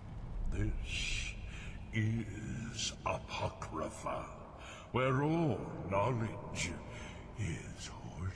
Not that I care, I just want to kill Mirak and get out of here. But I've got to figure out what's going on here first. Anyway, I had to activate these weird plant-looking things that are called scries that usually lay down bridges or something I could cross. There were then a ton of moving parts here, but I eventually made it to the end of the maze almost and found a book which teleported me to chapter 2. I guess this place is like a maze of some sort and you have to use these books to move between levels. This looks like an arena. I knew it.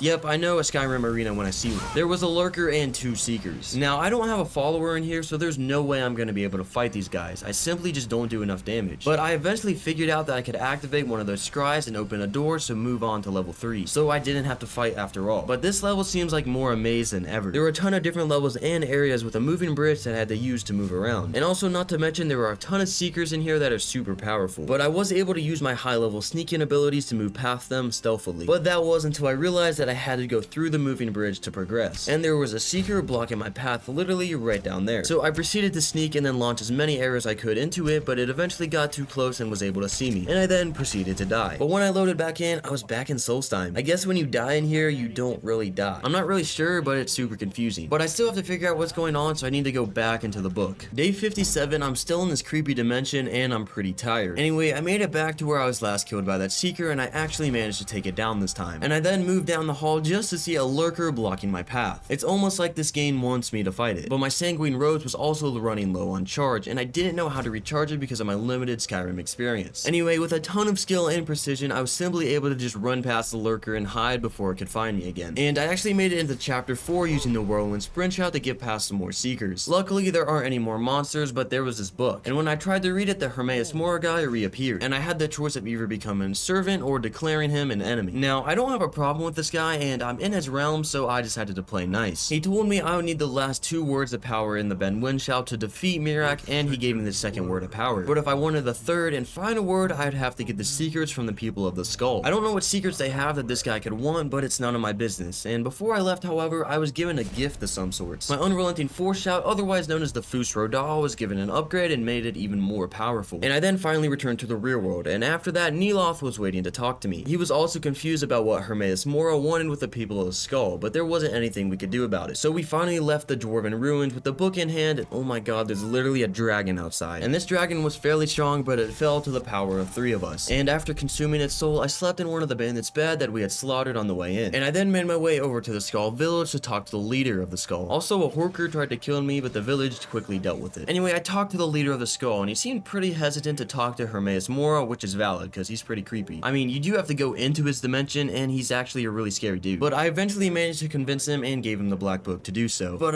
it didn't go like I thought it would.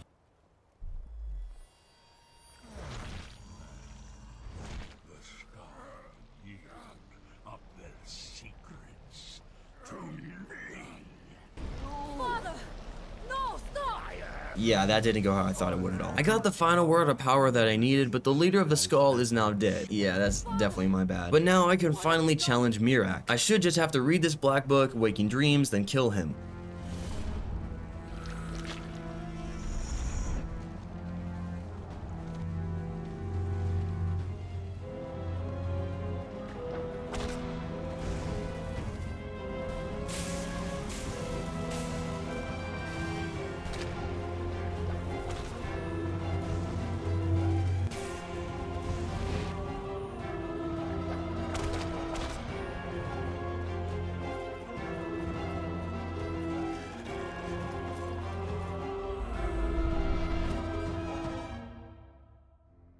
Alright, well I just spent the last half hour making my way through another weird level maze, and I haven't even seen Miraak yet. Anyway, I eventually came out to this open area where there were 2 seekers and a word of power that I had to get. So I got the word of power, but I was then killed by the 2 seekers. But not really killed, since I was just able to open the book and go right back into where I was. And I then had to use my fully maxed out Ben Will shout on quite possibly the ugliest dragon I've ever seen. But I managed to get it to fly me to the top of the tower where Miraak was located. And then Miraak gave me a spiel on how he's gonna kill me and then use my soul to return back to the real world. You will die, and with the power of your soul, I will return to Solstheim and be master of my own fate once again.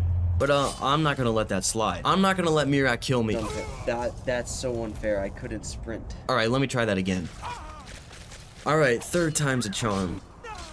Alright, this is not going well at all. This Miraak guy isn't very strong, more of just some kind of weak. After a few more deaths, however, I realized Miraak wasn't able to kill me nearly as easily if I hid behind these stack of books. So, yeah, cue 10 minutes of me lighting up Miraak with arrows. He did kill his dragon pets and absorbs their souls to heal, but that didn't stop me as I had bought a ton of arrows recently and archery is overpowered. And eventually I took down Miraak, or well, Hermaeus Mora took him down for me and I looted his body. His gear was very strong, especially his helmet and sword. So I'll definitely be using those items going going forward. And I then used the book and popped out of the ground to return to the real world. And once again, I just saved the world just like that. The people of Skyrim and Tamriel owe me a lot without even knowing it. Anyway, now that Miraak is dead and I'm the only Dragonborn left around, there's no point for me to stay here on Solstheim. So I immediately left the village of the Skull, where Freya was now their leader, and made my way to Ravenrock, where I then booked passage back to Skyrim. It feels good to be back here, man. Even with Miraak gone, Solstheim is still a pretty sketchy place. And I slept in the inn in Windhelm feeling happy with my accomplishments. Alright, now that the world is safe-ish, I mean, Alduin is still out and about, but I can focus on other things. Remember that crazy dwarven research guy named Septimus who lives way out in the ice fields? Yeah, when I was retrieving the Elder Scroll, I also got a thing called a lexicon, which he wants for some reason. I'm not sure why, but I've got nothing better to do than pay him a visit. So I left Windhelm and rode my horse all the way up to this weird burrow thing in the snow. But I did stop at the inn in Winterhold, however, to buy some more food. But that's not important. I then gave the lexicon to Septimus, but I guess he thinks I'm his housecarl or something because he sent me to get 5 or 6 different types of blood for it. Mostly elf or orc blood. I'm pretty sure he needs it to open this weird dwarven box thing that he's working on. I don't know why, but I'm not questioning it. And as I was about to leave, however, Hermaeus Moore popped up once again and said to speak with him after the box had been opened. I'm not sure if I'll actually do that, but I'll definitely help and get this box open because I want to know what's inside of it now. Anyway, I traveled back to Winterhold where I did some research on the easiest way to get 5 different blood samples that I needed. You can't harvest blood from a living person, so I might have to take a few lives to do this. Listen, the Dragonborn isn't a perfect person, alright? Sometimes you have to kill a few nobodies to save the world. So after learning where I needed to go first, I set out on my horse to a place called Randvig's Fast. This place was super far from Winterhold, nearing the western part of the Reach. But I made it out on my horse nevertheless and got the killing. Not killing elves or orcs though. There were these dudes called subjugated ghosts that I guess had died and were forced to guard this place in the afterlife against their will. And the ghosts outside for some reason were super easy to kill, but the ones inside were a different story. I had to pull some crazy maneuvers and slowly whittle their health down, but I eventually killed all of them. And I then had to pull a lever to open a door, which gave me access to this area where a man named Sild the Warlock was torturing people, and I killed him for his crimes. But more importantly, I was able to collect Dark Elf, Wood Elf, and Orc blood all from this location. There were a bunch of bodies just lying around, and I didn't even have to kill anybody for their blood. Why can't life always be this easy in Legendary Survival mode? Next, I had to head to a place called Shimmermist Cave, which is on the complete other side of the world past Whiterun. And on the way over, I helped some Whiterun guards take down some random bandits that were attacking this watchtower. And just as I was about to enter the cave, a dragon landed on top of Lydia and started fighting her. Now, I could help her, but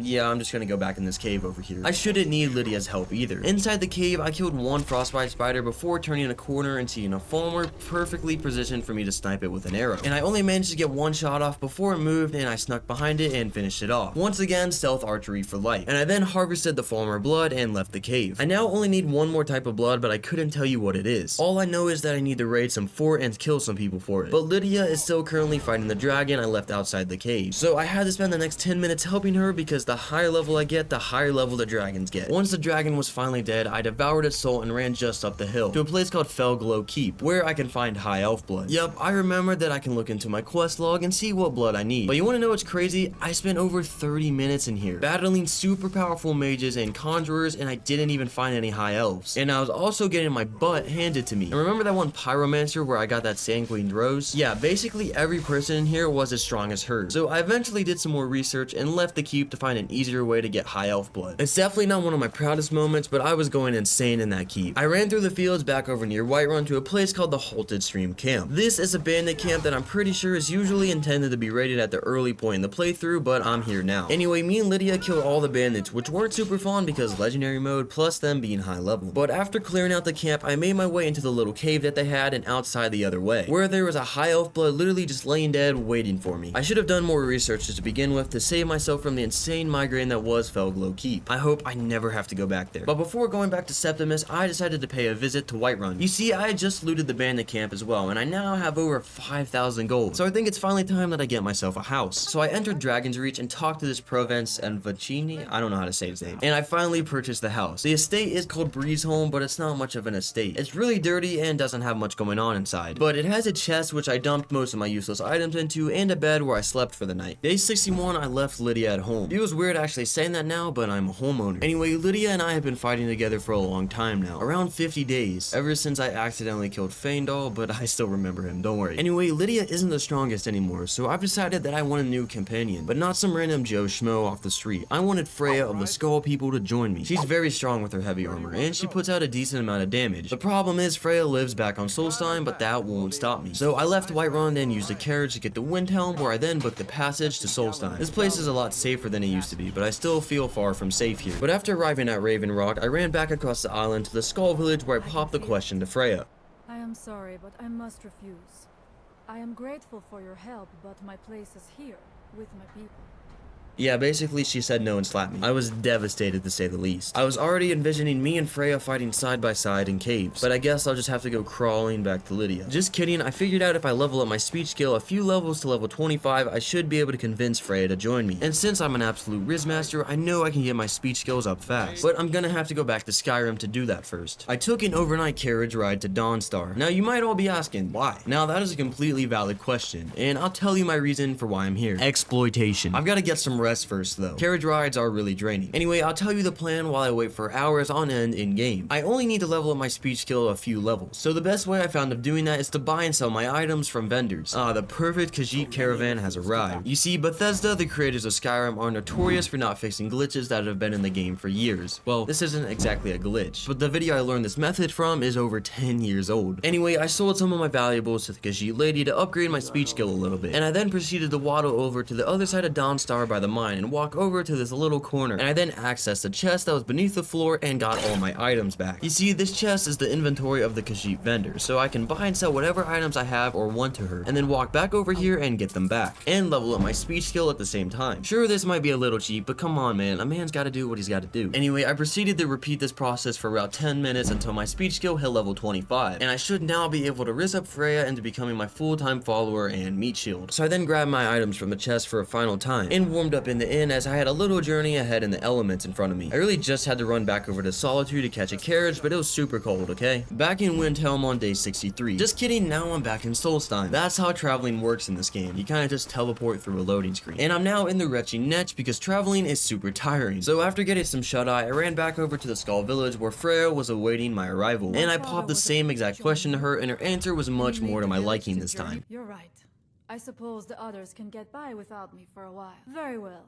If you need my help, seek me out here in the village. And with Freya now on my back, we set off for Raven Rock and then back to Skyrim. And we didn't stay at Windhelm. Oh, no. We went straight back to visit my good friend Septimus. I had the blood that he needed for some reason, and he used it to open this weird circular door thing. And we walked inside and there was another black book. And I know I'm the servant of the Hermaeus Mora guy, but this thing still scares me. It's just a book. I can...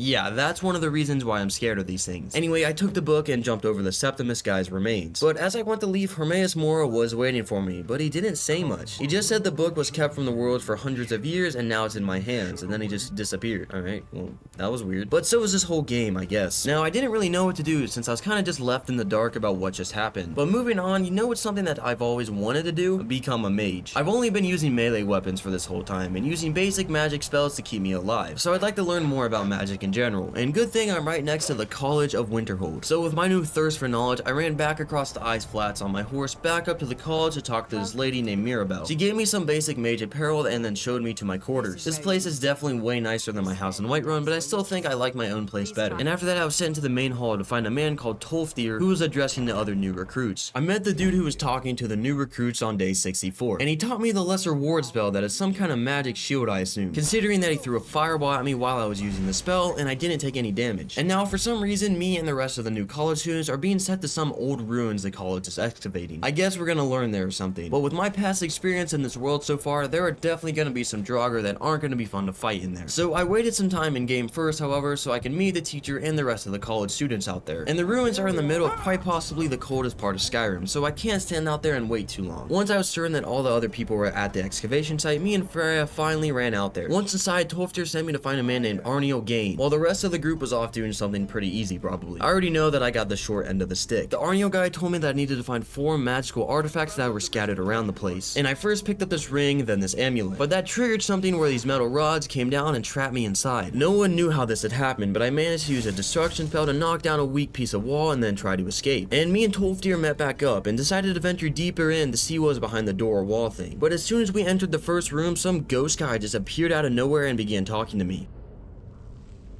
What the? Hold, mage, and listen well.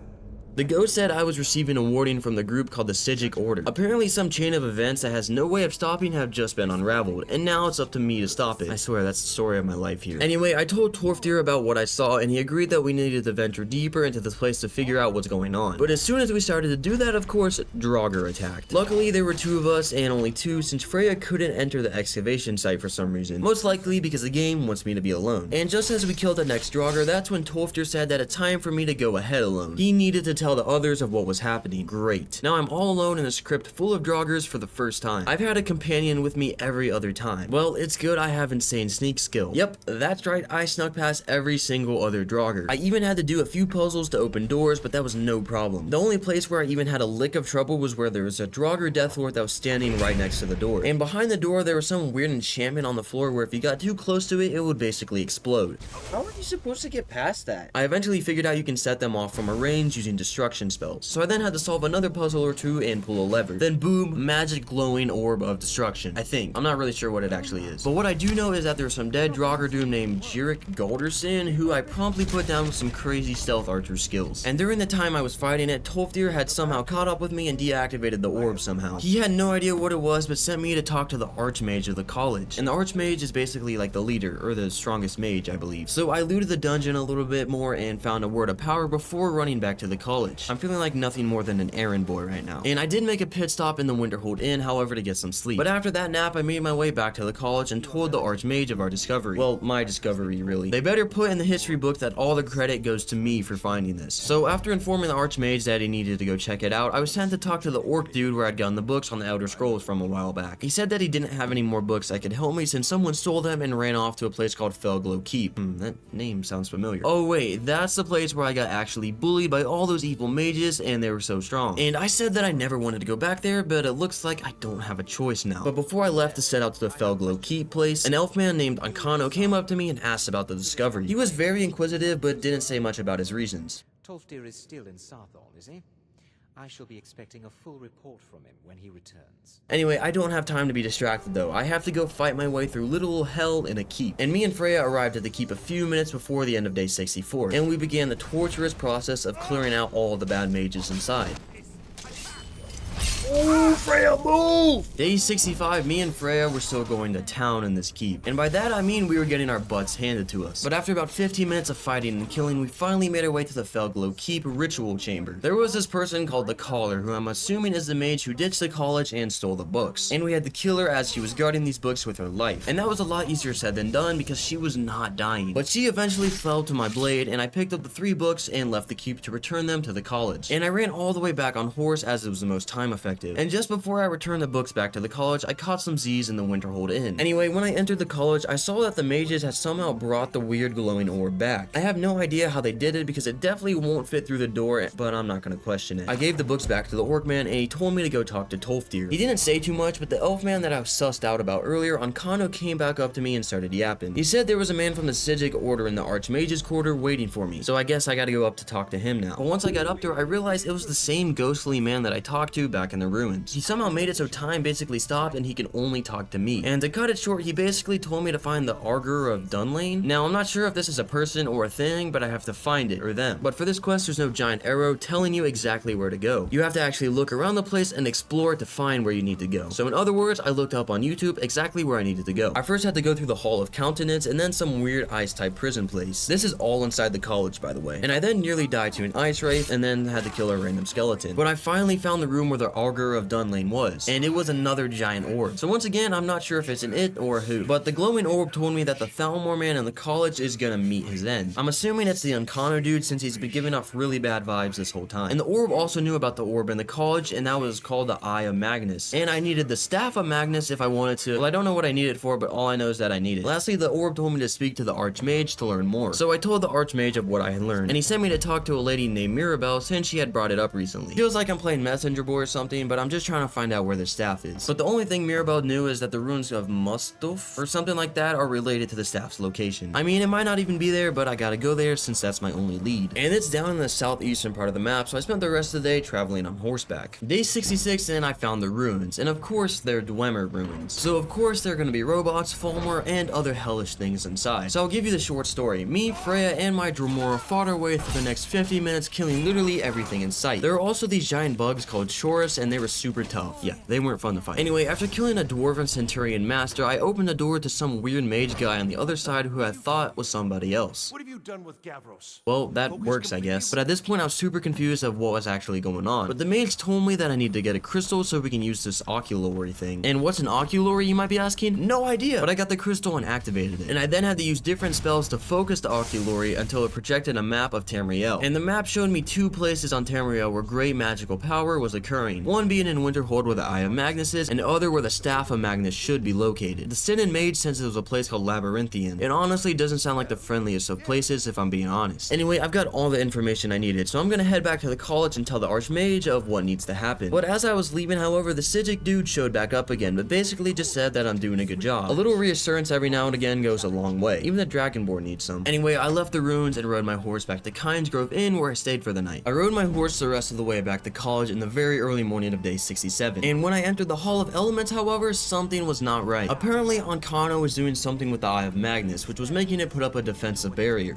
Ancano, he's in there doing something. But me and a few others were able to take down the barrier with our destruction spells. But as we approached Ancano, however, the eye suddenly exploded. It was still there when I awoke and Ancano was back doing his thing, but the protective barrier was much smaller this time. Mirabelle sat me up and made sure I was alright. I'm a Dragonborn, a little explosion never hurt me, but it hurt the Archmage, like, very badly. When I left the Hall of Elements, I found the Archmage dead, outside. He was somehow blasted outside of the college. Bro, he's dead. Now, I didn't know this guy very well, but he never wronged me, so I was a little saddened by this. But I don't have time to waste, because the town of Winterhold was being attacked. Me and a few others ran down to the town to discover it being attacked by these ice wraith looking things. They aren't ice wraiths, but they're called magic anomalies. They had a ton of health and did a decent amount of damage, but not to mention the fact that there were 10 of them. I guess the Eye of Magnus summoned them in whenever it exploded, but it was up to us to take them all down. And yeah, that took 20 minutes of real life time. I would lose health super fast to the cold, so I'd have to warm up inside the inn and then go back out to fight. Legendary mode also made things have way more health than necessary. But we eventually killed them all and returned back to the college. And I met back up with Mirabelle and she told me to get the Staff of Magnus ASAP. And I told her I had to go to Labyrinthian, but she didn't seem too excited for me, so that makes me feel great about where I'm about to go. What? Are you sure? The staff is there. But she also gave me the dead Archmage's amulet and said that would be a better use with me. I mean, I'll probably never wear it since my current amulet makes my sneak better and I'm a thief, but I appreciate the gesture. Anyway, I rode my horse down to Windhelm, then took a carriage to Morthal as it was the closest to Labyrinthian. Got some rest in Morthal, then took my horse the rest of the journey. It was far and I entered the place as fast as I could so I could get out of the cold. But once inside, I saw the ghost of what I'm assuming could only be the past few dead Archmages. Anyway, I continued deeper into the dungeon. I mean, I don't know that this is actually a dungeon, but that's what I'm gonna call it since I don't know what it is. The dungeon then opened up to this giant pit arena where there are a ton of skeletons and Draugr, but most importantly, a skeletal dragon. Luckily, it wasn't that scary since it died way faster than normal dragons. Me and my Dromora chopped it up pretty quickly, and as we kept venturing further into the dungeon, once in a while, a scary voice and weird wind effect would echo throughout the place. What the? And it also drained my magicka, but that wasn't such a big deal. It was more just scary than anything. But me and Freya fought more Draugr and other enemies like the Wisp Mother. What? It wasn't very strong and it was just kind of weird since it basically duplicated itself. After that, we fought more enemies of these ghostly looking Draugr things, and they were about as strong as normal Draugrs. So pretty much they were very strong since I'm on legendary mode. But finally, we entered the last room. What the heck? There were 2 ghostly looking dudes that were just shooting their power into a floating skeleton dude. I'm pretty sure this guy's called a dragon priest, and I can clearly see him holding the Staff of Magnus that I need. So I took down both of the wizards that were doing their thing, and that annoyed the dragon priest, so it's now big boy fight time. The dragon priest's name was Mordecai. Not like that matters. However, I'm gonna address him formally. Mordecai, I'm gonna kill you. And I did. Having Freya, a Dromora, and me all going to town is very effective. Also, I should say I finally figured out how to recharge the Sanguine Rose using soul gems. Once again, my limited limited knowledge of Skyrim has been holding me back. Anyway, Mordecai was dead. I looted his ashes and got the Staff of Magnus and a bunch of gold, which is always nice. And his mask. The mask makes magic regenerate 100% faster, which is awesome. I'll end up probably swapping between this mask and Mirak's mask for the rest of my time here in Skyrim to fully utilize both of their effects. As I was making my way out of the dungeon with the Staff of Magnus on day 69, I was ambushed. So, you made it out of there alive. This man was a Thalmor man and a friend of Ancano who is currently trying to destroy the College of Winterhold. Now, I'm not racist or anything, but I think we can all agree that all Thalmor need to die. Anyway, this man wanted the staff, and I'm definitely not gonna give it to him, so it looks like we're fighting. So I summoned a Dremora basically on top of the guy, and he didn't last much longer after that. I mean, he did kill me once, but we don't talk about that. After that, me and Freya finally left the dungeon and ran over to Whiterun since it was actually closely nearby. Well, I should say I ran over to Whiterun since there were 2 frost trolls outside the dungeon, and I let Freya deal with them. Anyway, I slept in my home for the night, which still feels pretty weird to say that, and I took a carriage to Windhelm in the morning, and I then rode my horse all the way back to Winterhold and the college. And there was another magic anomaly that we had to put down on the bridge before we arrived. But more importantly, the giant force field had grown to pretty much encase the whole college. But I was able to take it down with the Staff of Magnus. And we then stormed into the Hall of Elements where Ancano was growing more powerful by the second. And the Eye of Magnus started to do something weird. Ancano was no longer blasting power into it, and it began to almost open up. I learned that Ancano was only able to be damaged when the eye was closed, so I would do that with the Staff of Magnus. So I would close the eye, get a few hits on Ancano, and then repeat the process. And I would have to do this a few times until Ancano finally died. And I may have missed a few times where I died, but Ancano is dead now, and that's all that matters. And I then have to rescue Tolfdir from a few magic anomalies who were bullying him. And after speaking to him, he basically said that he has no idea what to do now. But then one of the Sijic dudes spawned back in. Ancano's actions prove that a world is not ready for the power of the eye. So 2 more Sijic dudes spawned in and basically just took the eye away. Where they went, I have no idea. But it's not my problem anymore. So me and Tolfdir then spoke once again, and he said I should be Archmage. But I didn't really even have a choice, as I was given the Archmage robes and a key to the Archmage's quarters. And I checked out the place before the end of the day, even sleeping in the bed. Day 70, and I checked out my new quarters some more. Once again, this place is way nicer than my house. And I then left the college and ran all the way to Windhelm to catch a carriage. I honestly have no idea where my horse is, but it doesn't matter as I made it to Windhelm in a decent amount of time before sleeping before the end of the day. Day 71, and I'm gonna be staying in Whiterun for a little while. 1, because this city is nice and calm, and 2 is because I want to level up my enchanting skills. I have a bunch of weapons and armor I'd like to get stronger enchantments on, but the problem is that I'm gonna need to power level my enchanting skills so I can actually learn and use more powerful enchantments. And the way I'm gonna do that is to craft a ton of iron daggers, enchant said daggers to level up, and then sell those daggers back to get my gold back, and then just kind of repeat the process. And there's a blacksmith lady in Whiterun named Adrian who can help me do this. So I first bought a ton of leather strips and all the iron ingots that she had, and I then left her shop and used the forest right outside where I crafted all the iron daggers that I could. And after making all the iron daggers that I could, I took a quick nap in my house, which is actually right next door. When you're well rested in Skyrim, I believe it's easier to level up. And I then ran all the way up to Dragon's Reach as I have an arcane enchanter. But I forgot that I need an item with an enchantment to destroy so I can actually learn the enchantment. So I ran all the way back down to the blacksmith shop where I bought an axe that had some random enchantment on it. Now back in Dragon's Reach, I have to buy petty soul gems for the amount of iron daggers that I have. Luckily, Farengar sells them, and I would just quick save, attack him, then load the previous save since that resets what items he has. And once I finally have enough petty soul gems, I started to enchant all the iron daggers.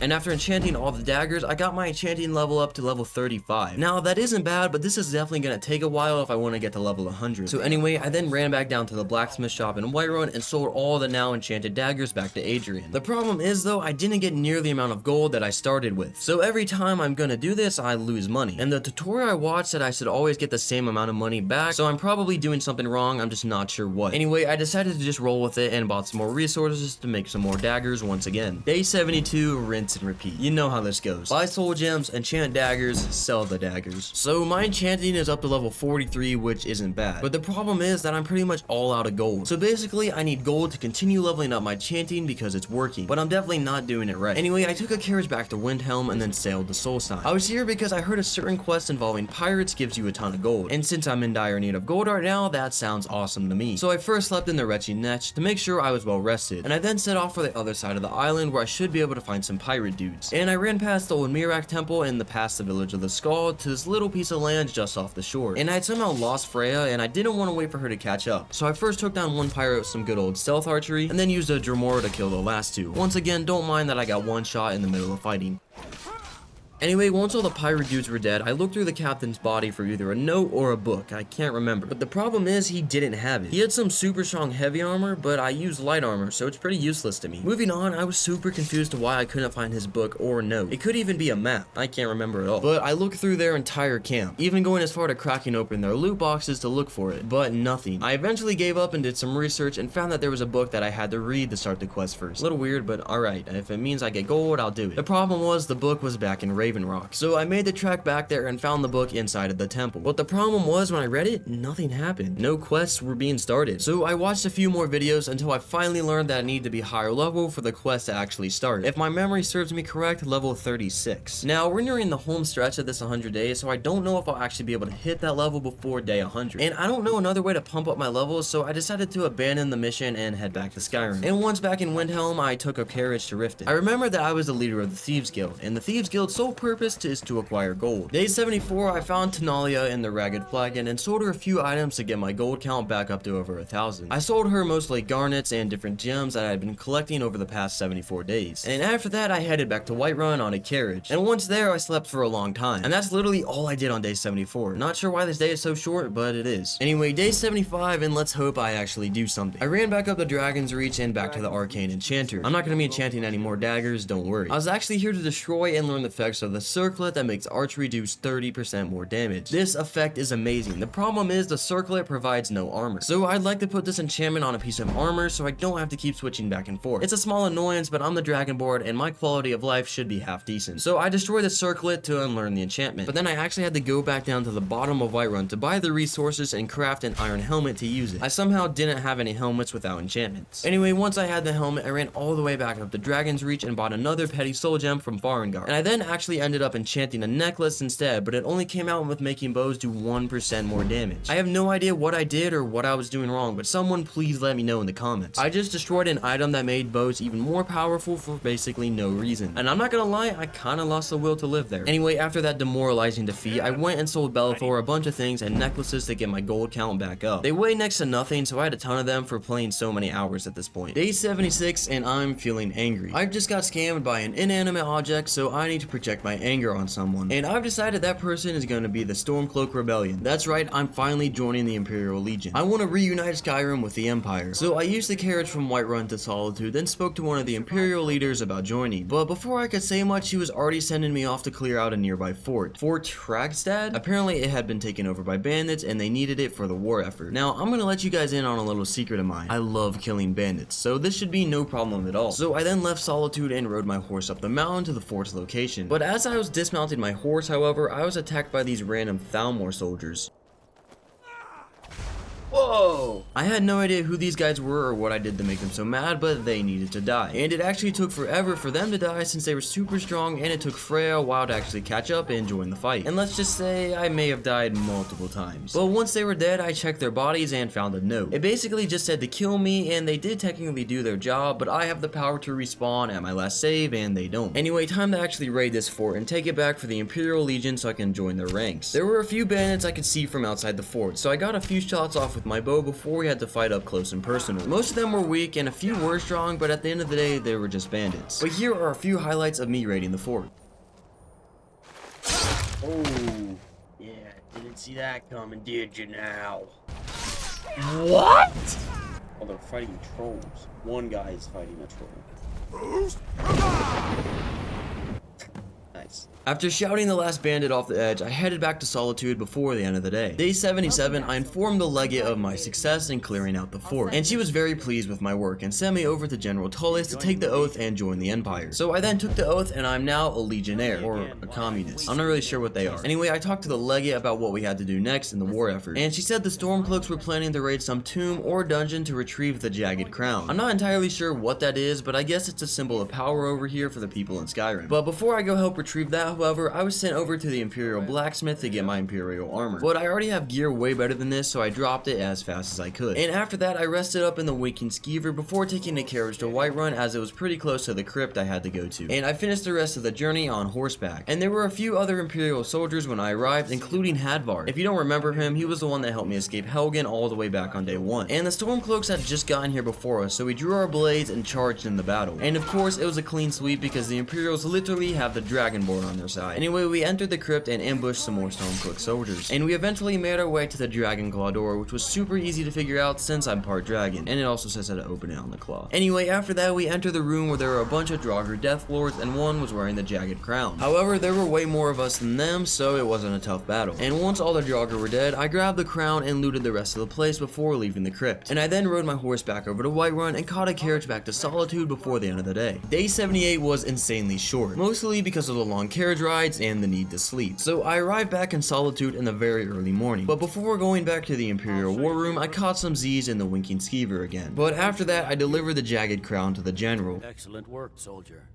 I have to admit, I had my doubts it even existed. And he had another task for me, however. That's usually how it goes in these quest-based RPGs. I needed to deliver a message to the Jarl of Whiterun. Apparently, the Stormcloaks may have enough soldiers to attack the city of Whiterun, and the Jarl has been refusing aid from the Imperials, trying to stay neutral in the conflict. But it's reached a breaking point, and it's now or never for the Jarl to join the Imperials or likely fall to the Stormcloaks. So with this message, I left the city of Solitude and hopped back on a carriage to Whiterun. Now, day 79 is where things get messy, to say the least. So you all probably know that the dragon I trapped in Dragon's Reach almost 30 days ago now, well, it's still there. And that currently means technically the Empire and the Stormcloaks are still on a truce until I release the dragon from Dragon's Reach and kill Alduin. And now I thought I would be able to work around this, but I just couldn't. So day 79 was a whole day of me trying to do this and it never worked. So I'm just gonna throw this day in the trash and forget about it. Day 80, I ran out of Dragon's Reach back to my home in Whiterun. And once there, I slept for a few hours. This may very well be the last time I ever sleep in this bed. Just kidding, I can respawn. Anyway, I think it's finally time I take on Alduin. I do need to do it to progress the Civil War and to protect the Whiterun. And I also believe I have gear strong enough to actually do so now. So after my quick powering up, I ran back up to Dragon's Reach and went over the terms with Odahviing once again. I set him free and he brings me to Skuldolphin. So after making sure our deal still stands, I told the guards to release the dragon. And he did so. Time to find Alduin's portal and kill him for good.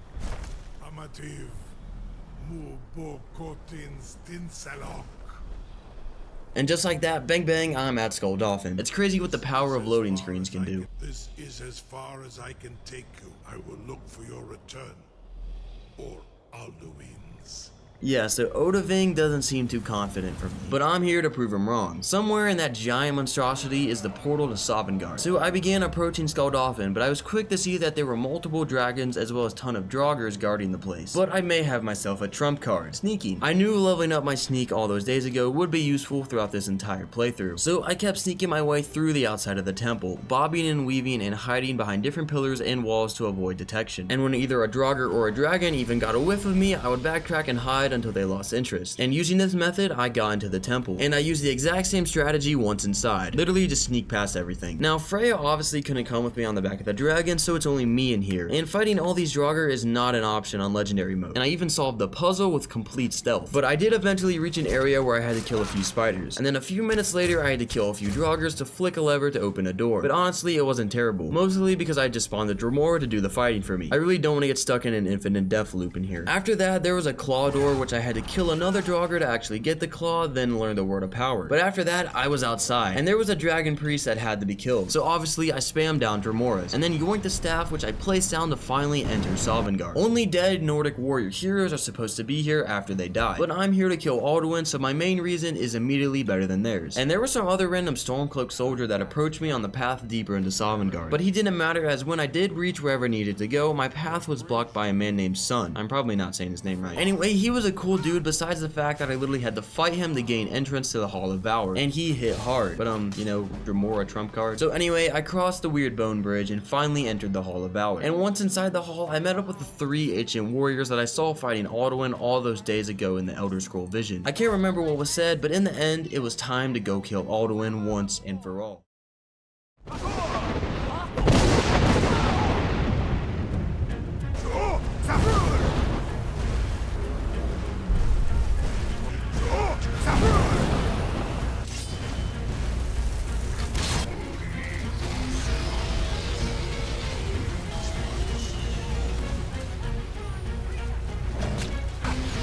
I'll get one hit.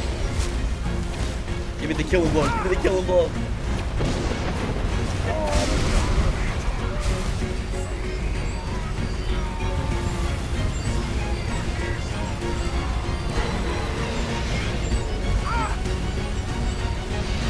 Die, bro.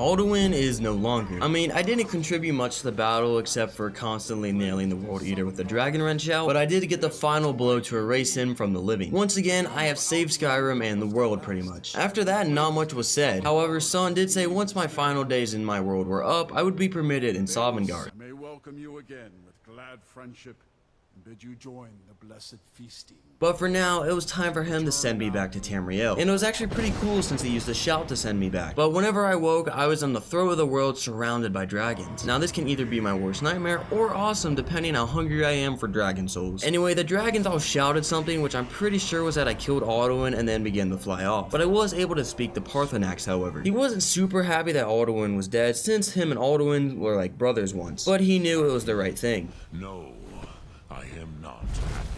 You did what was necessary.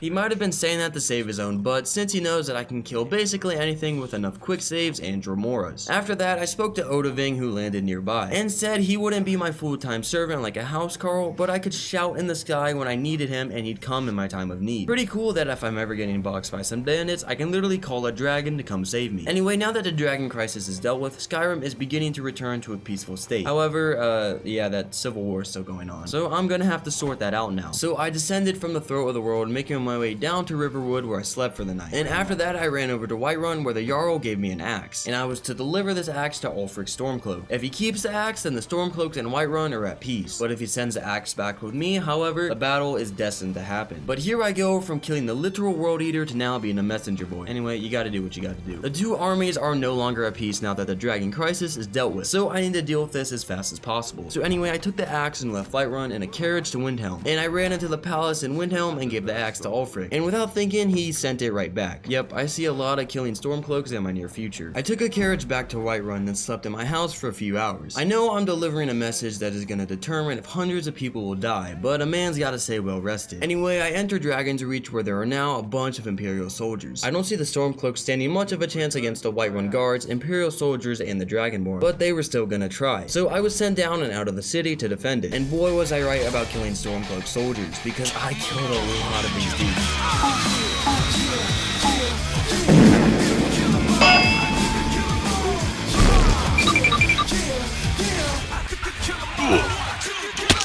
Why are you running?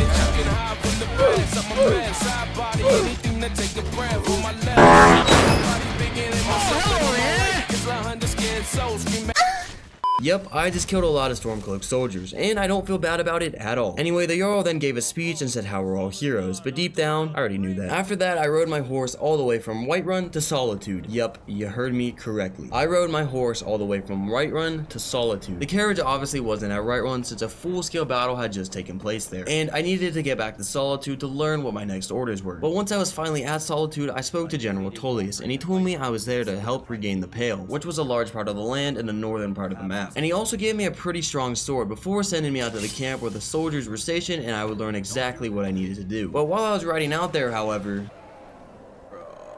I thought the dragons had to be nice to me now that I literally killed their leader, like, a day ago. Yeah, I literally killed the dragon leader, but I guess some of them didn't get the message. Anyway, just as I arrived at the camp, the dragon started attacking. And of course, it singled me out. I'm serious.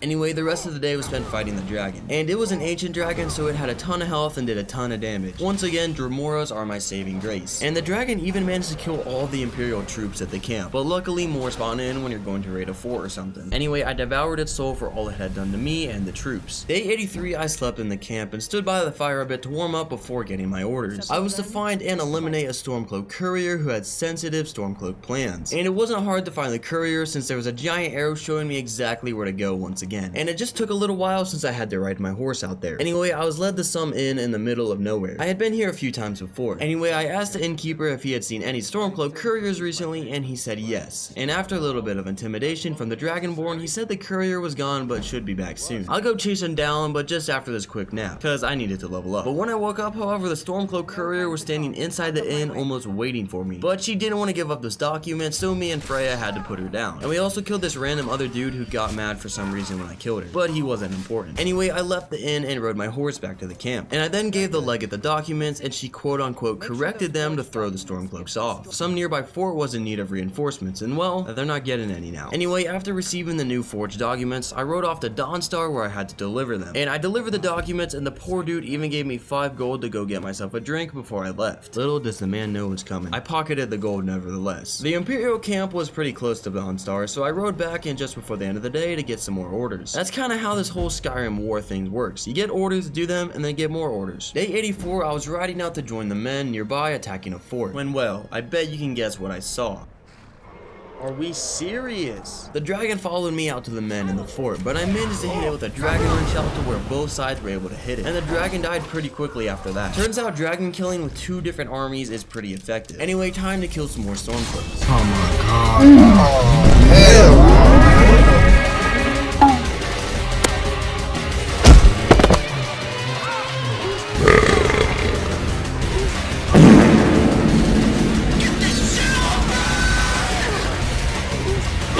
I like your cut, G.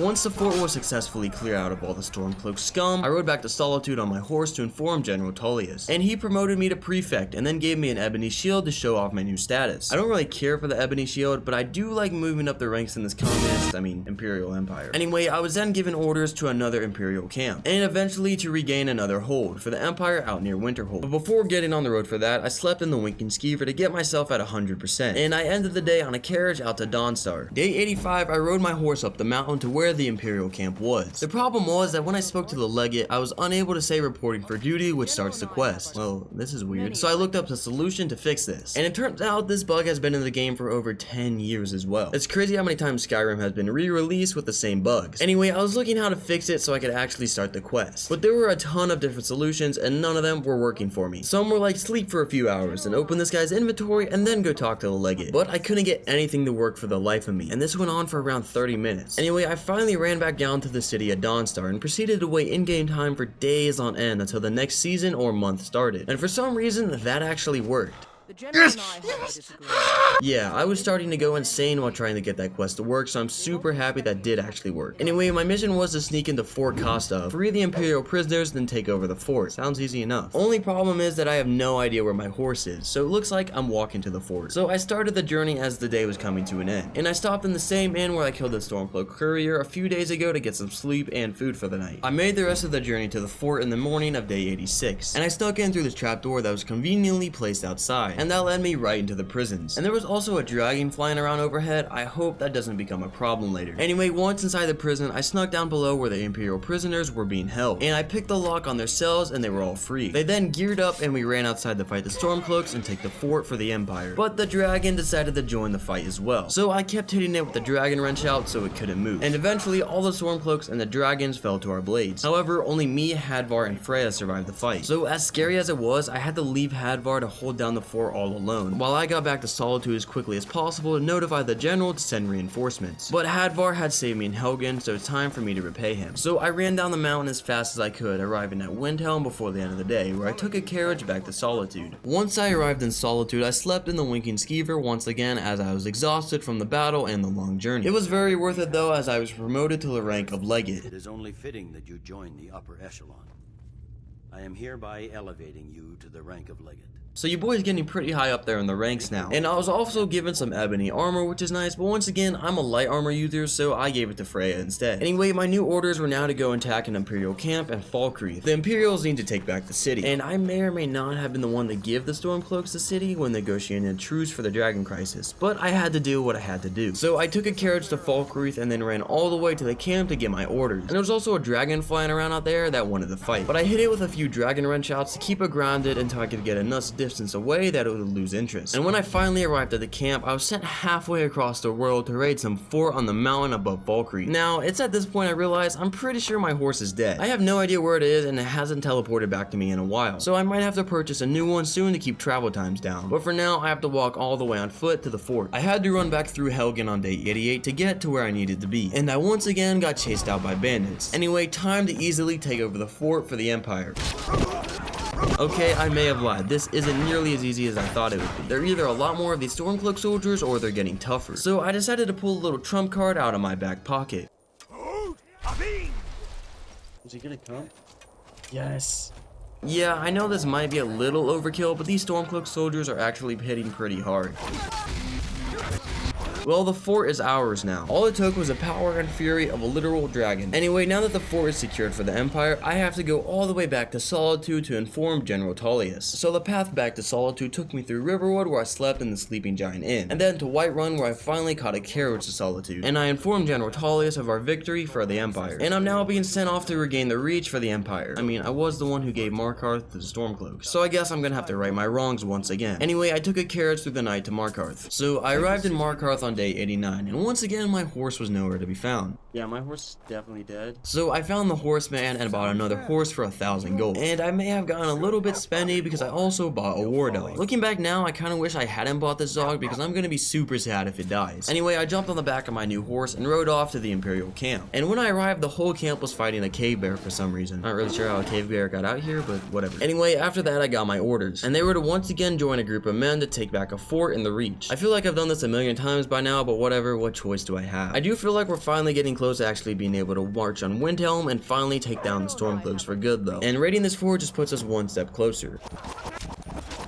And once again, another fort taken over for the Empire. And I have to go back to Solitude again to inform the general, but I'm kind of in the middle of nowhere right now. So I decided to ride my horse back to Whiterun to take a carriage back. And that was a pretty lucky decision, as there was one Stormcloak soldier that had abandoned his fort and was running for his life. And he should have ran a little bit faster because I struck him down off the back of my horse. I arrived at Whiterun on day 90 and the carriage was there, but I for some reason wasn't able to talk to the driver to take me to Solitude. So I had to run all the way from Whiterun to Solitude once again. Yeah, me and this new horse were already getting some great bonding time because of the distances we had to travel around Skyrim. And do I even have to tell you guys where I slept for the night? You guessed it, a bed. A bed in the Weekend Skeever, that is. Finally, I reported back to General Tullius, who said that we were close to actually being able to march on Windhelm. We're gathering our final assault on Windhelm. Report to our camp in Eastmarch. We needed to take over one more fort in the Rift called Eastmarch. It was on the other side of the world from Solitude, but luckily I was able to use a carriage to take me to Windhelm. And I then ran through the night to the Imperial camp where I got my orders. A legate told me to join a group of men that were preparing to invade Eastmarch. And of course, it was on the other side of the Rift. I ran across the Rift on the back of my horse in the very early morning of day 91. And I rested up for a few hours in the Imperial camp during the night. And there was a dragon flying over the Rift, but I think I'm far enough away to where it won't be a problem until we're attacking the fort. Anyway, before I even got to the men's location, the invasion started for some reason. Pretty sure I probably got too close to the fort, but whatever. Alright, the fort is ours. Yeah, I'm getting pretty good at taking over these forts. Anyway, I'm gonna go inform the legate instead of General Tullius. The fort now belongs to the Empire. Taking the city. Meet the soldiers gathering for the attack. Oh, move it. Okay. Well, I guess we're taking the city of Windhelm sooner than I thought. Anyway, I jumped on the back of my horse and rode off to Windhelm as fast as I could. And when I arrived, the city was looking less than hospitable, with fire pretty much everywhere. I put my horse in a safe area, then ran up to the entrance of the city where there were other Imperials and General Tullius waiting to take the city. General Tullius then gave quite possibly the longest battle speech of all time, while there were literal fireballs flying over our heads. Anyway, once he was finally done yapping, we stormed the city.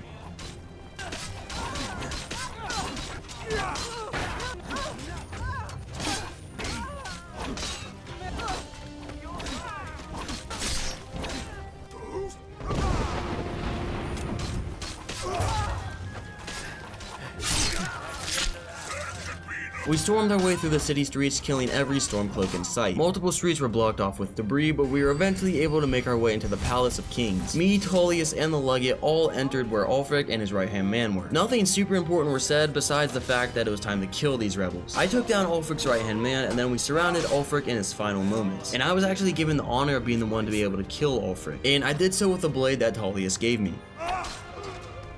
And once again, Skyrim is saved, all thanks to me. And after Ulfric was finally cut down from the living, we left the palace to inform the other Imperial soldiers of the victory. Tullius then thanked me once more, and I'm now back on my own. So I took a long scenic stroll through the roads of Skyrim back to Whiterun, and I slept the night away in the comfort of my own home. Day 92, I finally decided to approach these Alik'r warriors that have been standing in Whiterun for around 80 days now. I hardly noticed them, but I guess if they've been standing here for that long, they probably have something pretty important to say. But they actually didn't say too much besides the fact that they were looking for a Red Guard woman, but they wouldn't say why. But after giving this information to me, and they said if I found her, I could find them in Rorikstead, as Whiterun wasn't very hospitable to outsiders. Now I don't know what they plan to do with this woman, but I might as well go find her. So after looking around Whiterun for a while, I eventually found her in the Bannered Mare, where I'd crashed many times. She took me upstairs to talk in private, but then proceeded to pull a knife on me. And I would like to say she definitely wouldn't have won the fight, but my experience playing on Legendary difficulty for the past 92 days tells me otherwise. But she eventually calmed down and said that the Alakir were mercenaries and only after her for money. So I decided to help her. But in doing that means I'm gonna have to kill them. They're supposed to be stationed somewhere in the Reach, but to get their exact location, I had to go into Whiterun's prisons. That's where I found one of the Alakir who had been taken into custody after trying to sneak into the city. And I had to pay his fine to get him out of jail before he would tell me anything, which was only 100 gold. 100 gold will secure my release.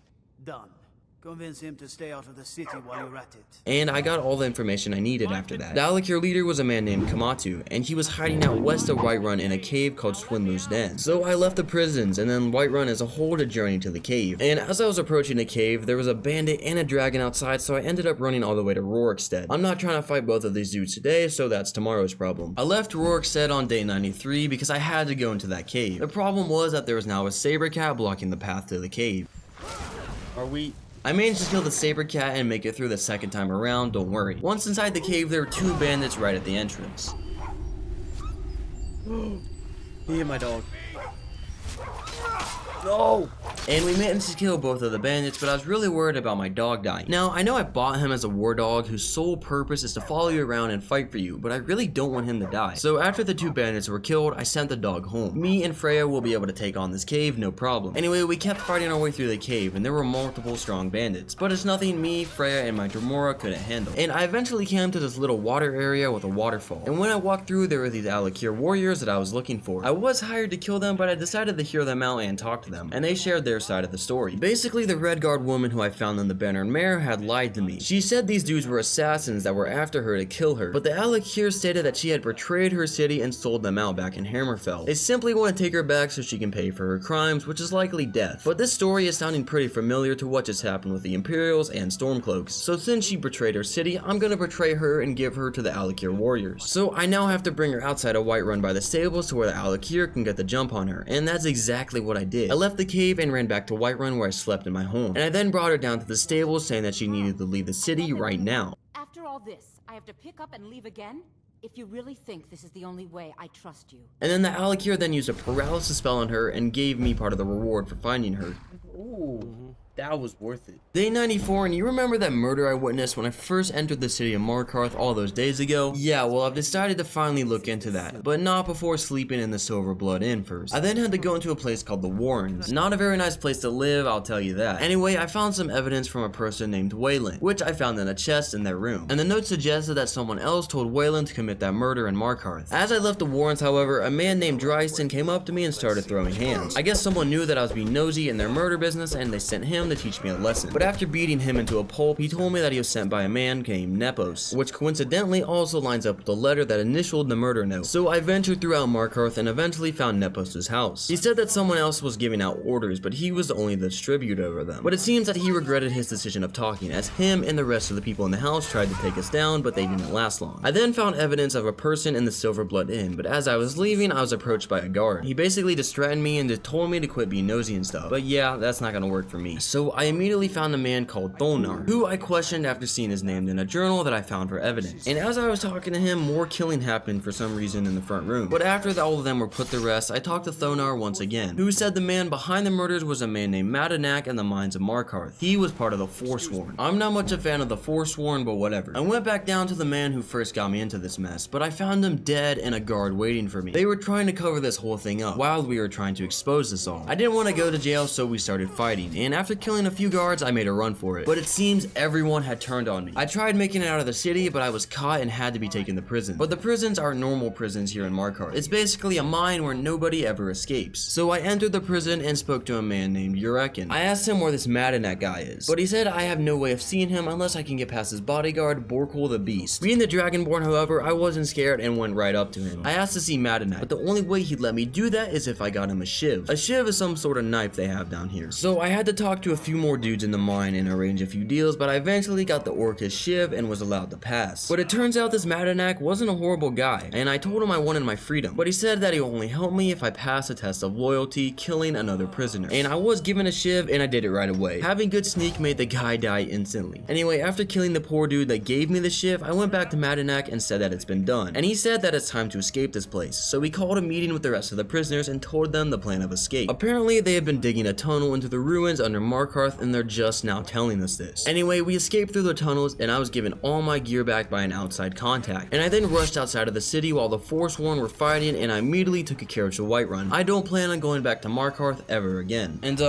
day 96, I literally slept the whole day away. Come on, I was just imprisoned in a mine. Give me a break. Day 97, I stayed at the Bernard Mare, soaking it all in. What I've accomplished over these past days, and I've also kind of ran out of things to do. Day 98, I'm going somewhere, after sleeping more of course. I'm going to Riften. I'm going to Riften because I'm still a thief at heart. Well, I'm the leader of the Thieves Guild actually, but anyway. Also, there was a dragon attacking the city of Riften, but I didn't feel like dealing with that on day 99, so I went straight into the Ragged Flagon. And I then proceeded to ask Vex for a simple job and she gave me one. I had to break into some lady's house in Riften and steal a jeweled flagon and then return it without being caught. And it was one of the easiest jobs I've ever done, so I asked for another job. And it was basically the same exact thing. But these little missions give a very good amount of gold, I must say. And as I was going to leave the Ragged Flagon for the last time, there was a person called a Vagrant who attacked me and the other thieves and I put him down. I had no idea who it was, but I don't feel like worrying about it right now. I emerged out of the Ragged Flagon on day 100. And I talked to Freya and I said it's time for us to part ways so she can go back to her people in Solstheim. It has been an honor,